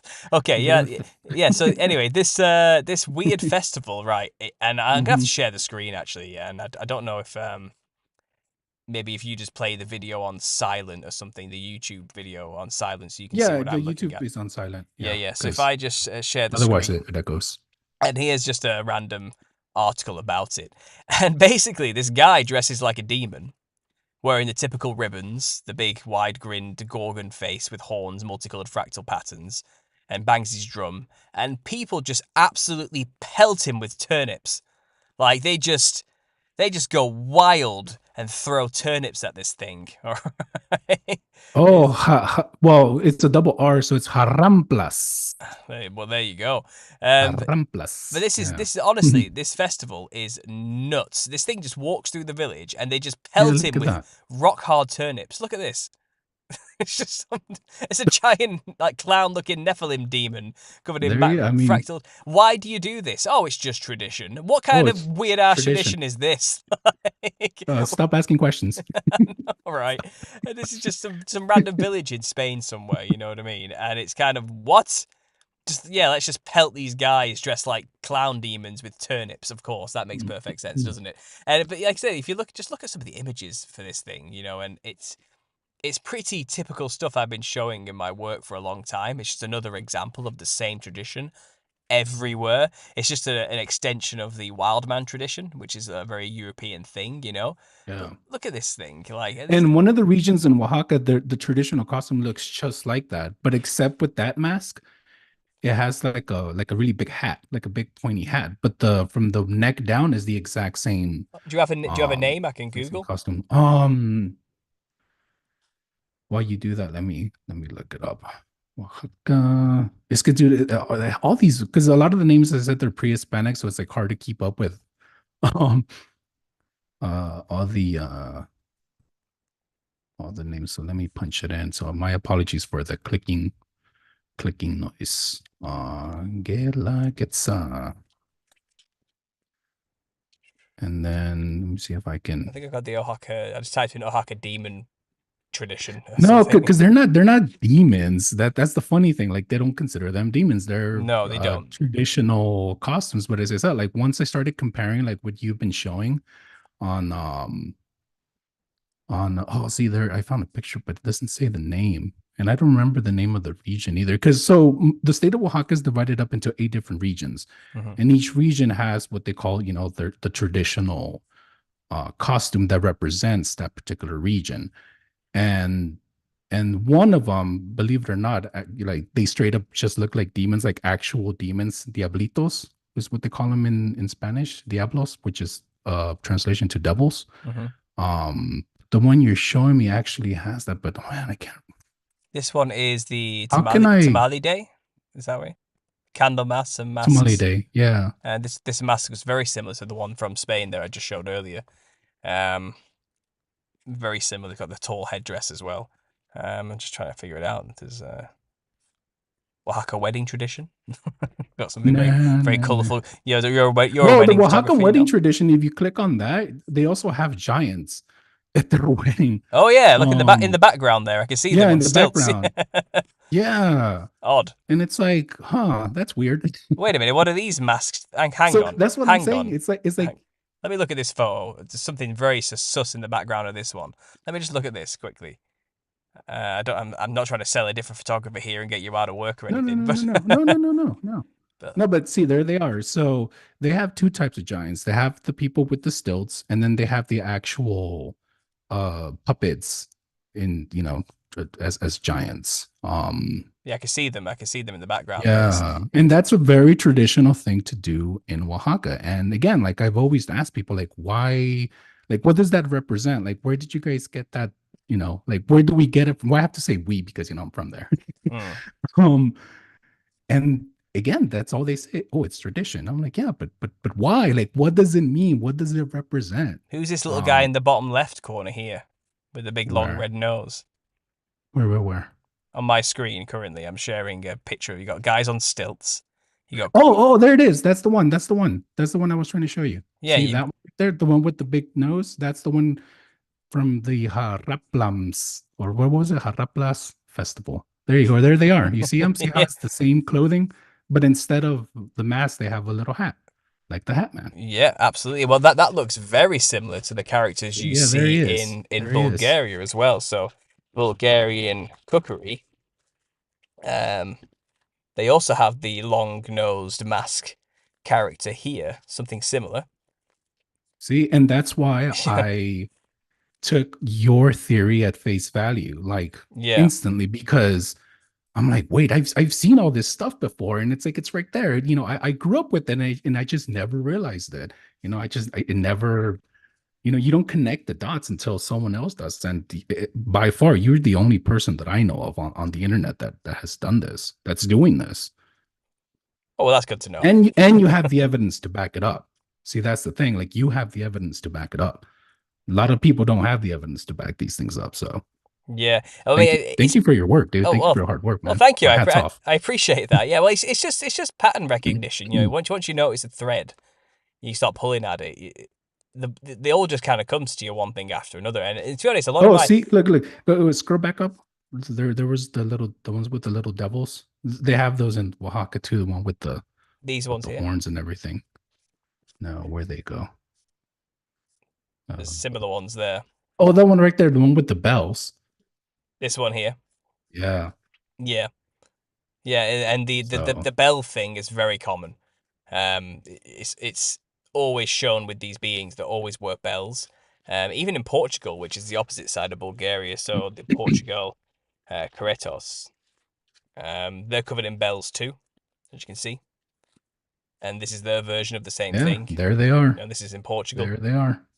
I think the And what's really strange, and I think you had this on one of your videos, of the Carnival Brazil, in Brazil, yeah, yeah, where they have like the festival before Holy Week, and the same thing in Mexico, in Oaxaca specifically, where they have the devil's dancing yeah, before Holy Week, and I'm like, it's a little weird, like you guys are, I don't know. It's like, and I hate to say you guys because obviously I'm part of the culture, but it's like I haven't, I've moved to America, since I was a kid, so it's one of those one foot here, one foot there type of things.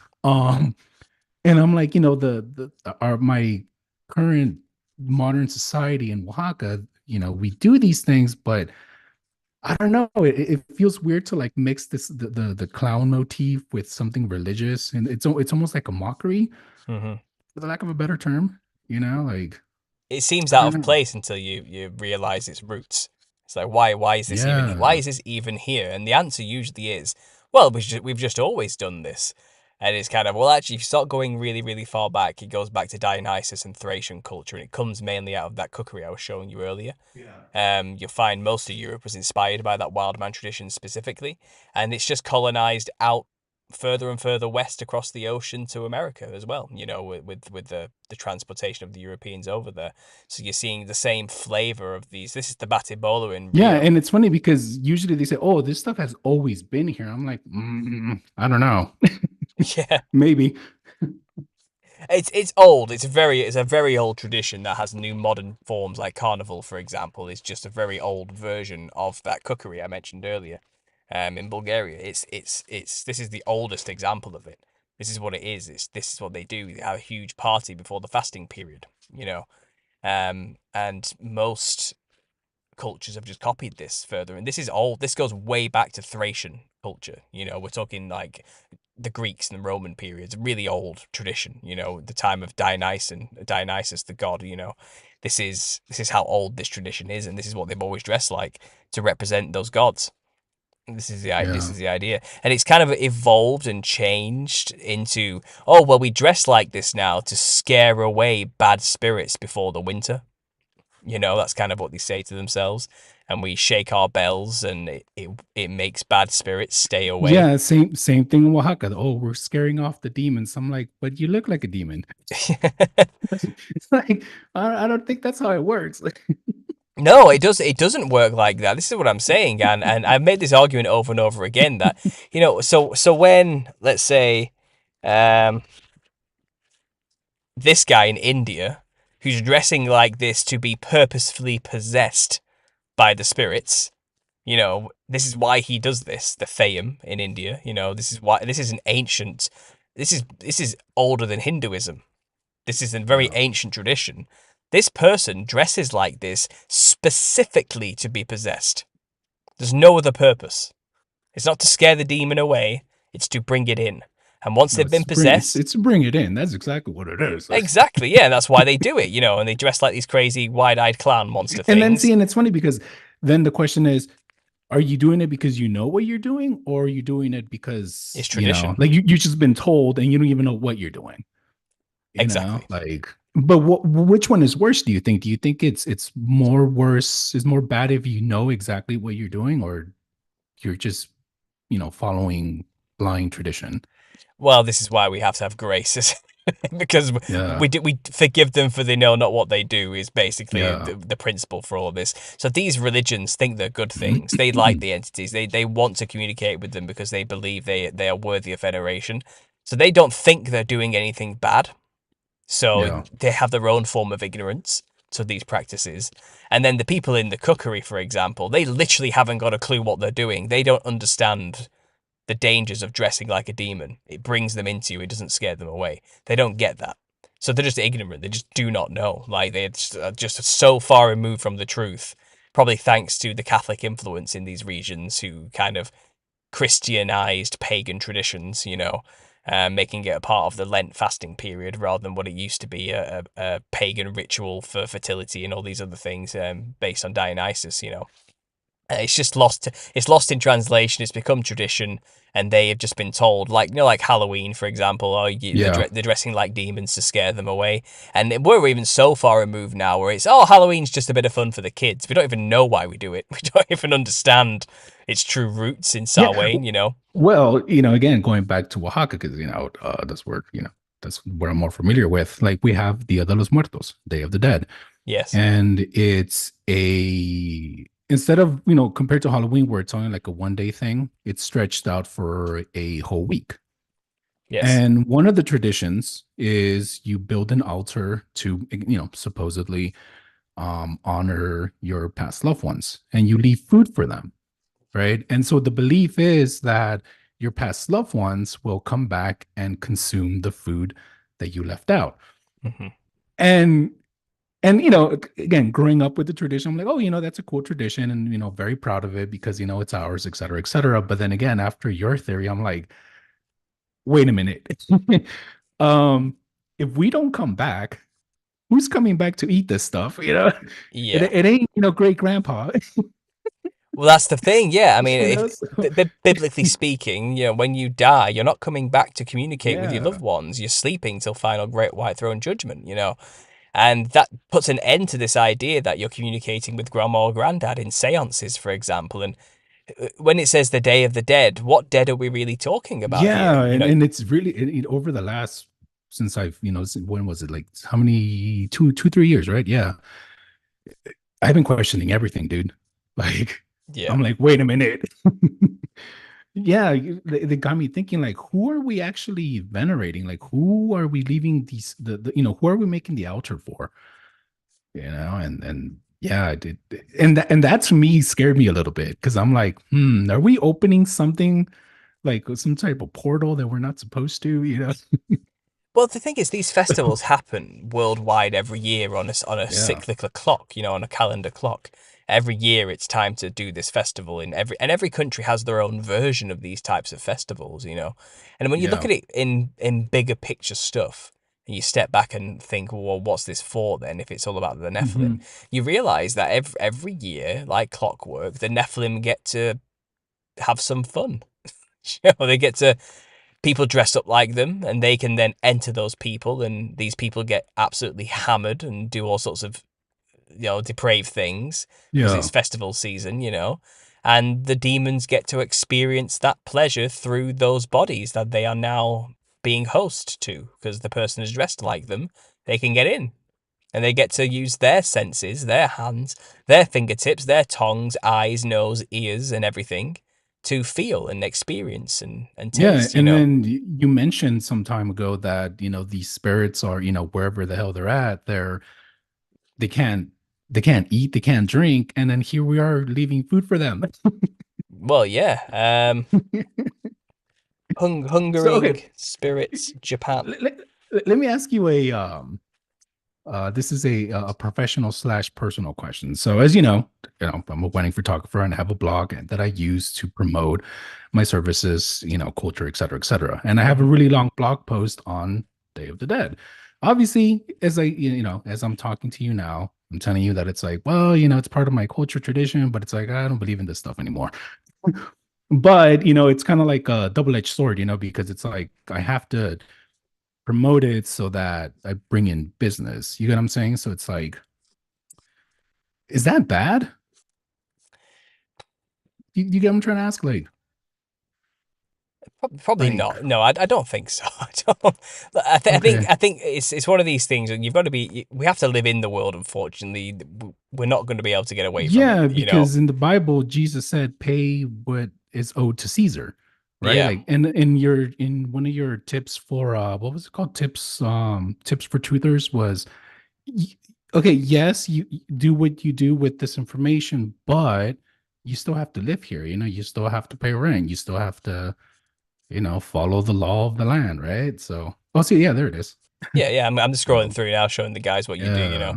Look. At the end of it, this is So, this is your job. This is how you put bread on the table. This is how you feed yourself. I'm not going to condemn anybody who makes a living doing something creative. And if anything, you are showing and exploring the land you live in. And you're making yeah, information about it. I don't think there's anything particularly evil about that yeah. necessarily. But I'm And not like participating in it. You get what I'm saying? Like, no, no, I mean, at the end of the day, you take photos of people's weddings. You've got to show that you yeah, know the area. You've got to show them that, yeah, I understand the place. And, I, you know, I don't see an issue with this. Don't beat yourself up too much about it. I mean, we're all sinners in this world. I think it's the issue of unintended consequences. No matter how good we try to be, we will yeah. always fall short because of just the way the world is so corrupted.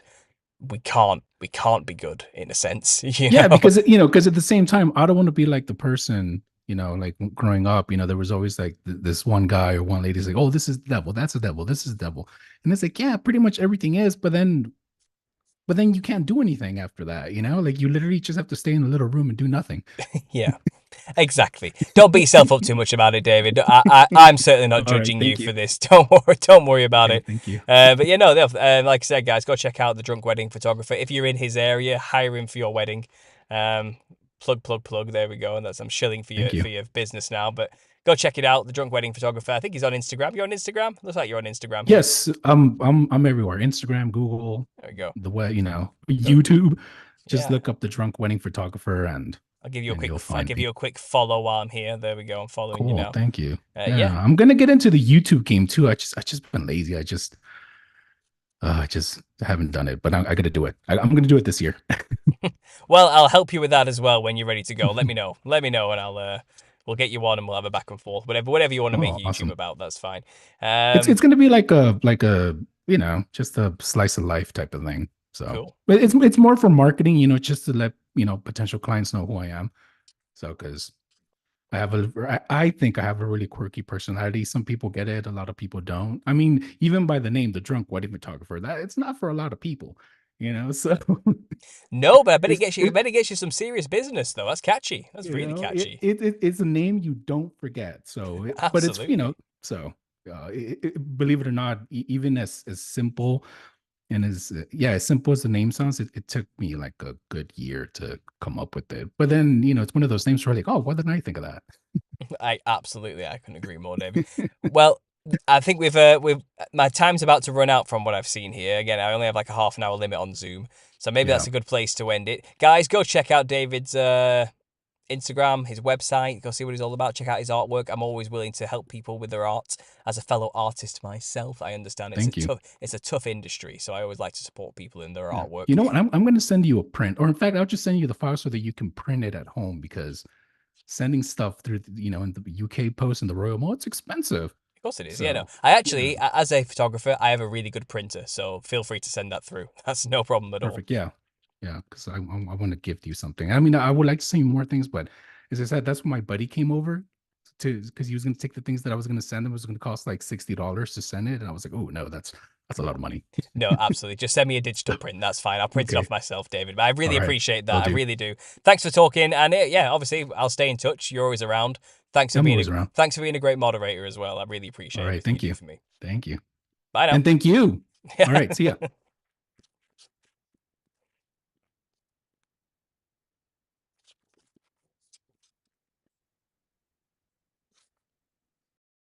There we go. I managed to end that meeting. That was wonderful. Yeah, so David there has been a long time moderator on the channel for about just shy of a year now. Great guy. Great back and forth.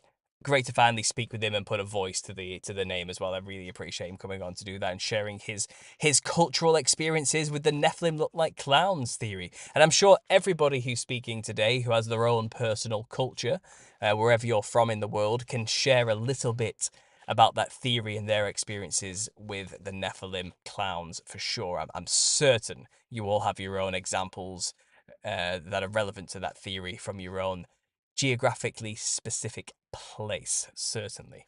And I think I'm going to leave it there, guys. I mean, what if I'm going for just over 2 hours now? It's been a good show. We've had a few guests. We've had some ups, we've had laughter, we've had tears, we've had it all today. We've been on a roller coaster of emotion and understanding, learning and growing together, which is what the Truth of Therapy sessions is really all about. So thank you very much for being here, guys. If you like what I do, you want to help support me, you can always go over to Patreon. $5 a month will get you access to loads of extra content, behind the scenes stuff, a few talks with all my guests I have here, a bit of extra banter and back and forth, which you will not get on the channel as well. Also access to some things that are early access, which I'll release in a few months' time. Extra little book updates and snippets here and there. I'll ask questions on there sometimes about what people want me to talk about next. It's great to get in touch. And the minimum threshold to get access to everything is just $5. You can always support me with more if you wish, but $5 is all you'll need to pay to get access to the extra stuff. And if you're interested in the Nephilim Look Like Clowns book, as I've said in the last show, I will be publishing in the next few months volume 1, which is 19 chapters, basically breaking down the whole theory and the history of why the Nephilim do indeed look like clowns and why the costume of a clown is no laughing matter. Volume 2 will be about all of the tribes and cultures which we just discussed there. With David, many, many, many more examples of those types of things, showing how people have been dressing this way for hundreds, if not thousands of years, for the very specific reason of channeling the spirits of the now dead Nephilim. So Volume 1's being published soon. If you want to support the book, you can go to the GoFundMe, links down below. The pre-order system is still open if you're interested, though I do think I'm probably going to cap it very soon. So get in there while you still can, guys, but I don't think I'm going to allow any more pre-orders very soon with the publishing coming up. So there we go, guys. That's where you can find me. Thanks again for listening. I hope you've enjoyed this talk. I've enjoyed talking with you guys. Again, a big round of applause, a big thank you to the guests who did come on and actually share and speak. It's not easy. You've got to be brave to do that. I understand it's not easy. And MK Ryan has just announced we have surpassed 1,000 members on the Understanding Conspiracy Telegram group. That's wonderful, guys. What a momentous moment. Well, this is time to celebrate. We've reached it. We did it. We did it, guys. Thanks for the mods for being here today as well. I really appreciate that. And yeah, I'll be doing this again next week. I believe I do have some guests lined up. I think I'm speaking with the CFR network next week. And he's going to share with me his stories as well. And I'll be speaking with Shelley and Dornita in a bit of a three-way conversation this Tuesday. And that should be something to look forward to as well, guys, from There's No Place Like Home. We're connecting once more, and we're going to talk about the Millennial Kingdom theory again. So thanks for listening, and as always, God bless.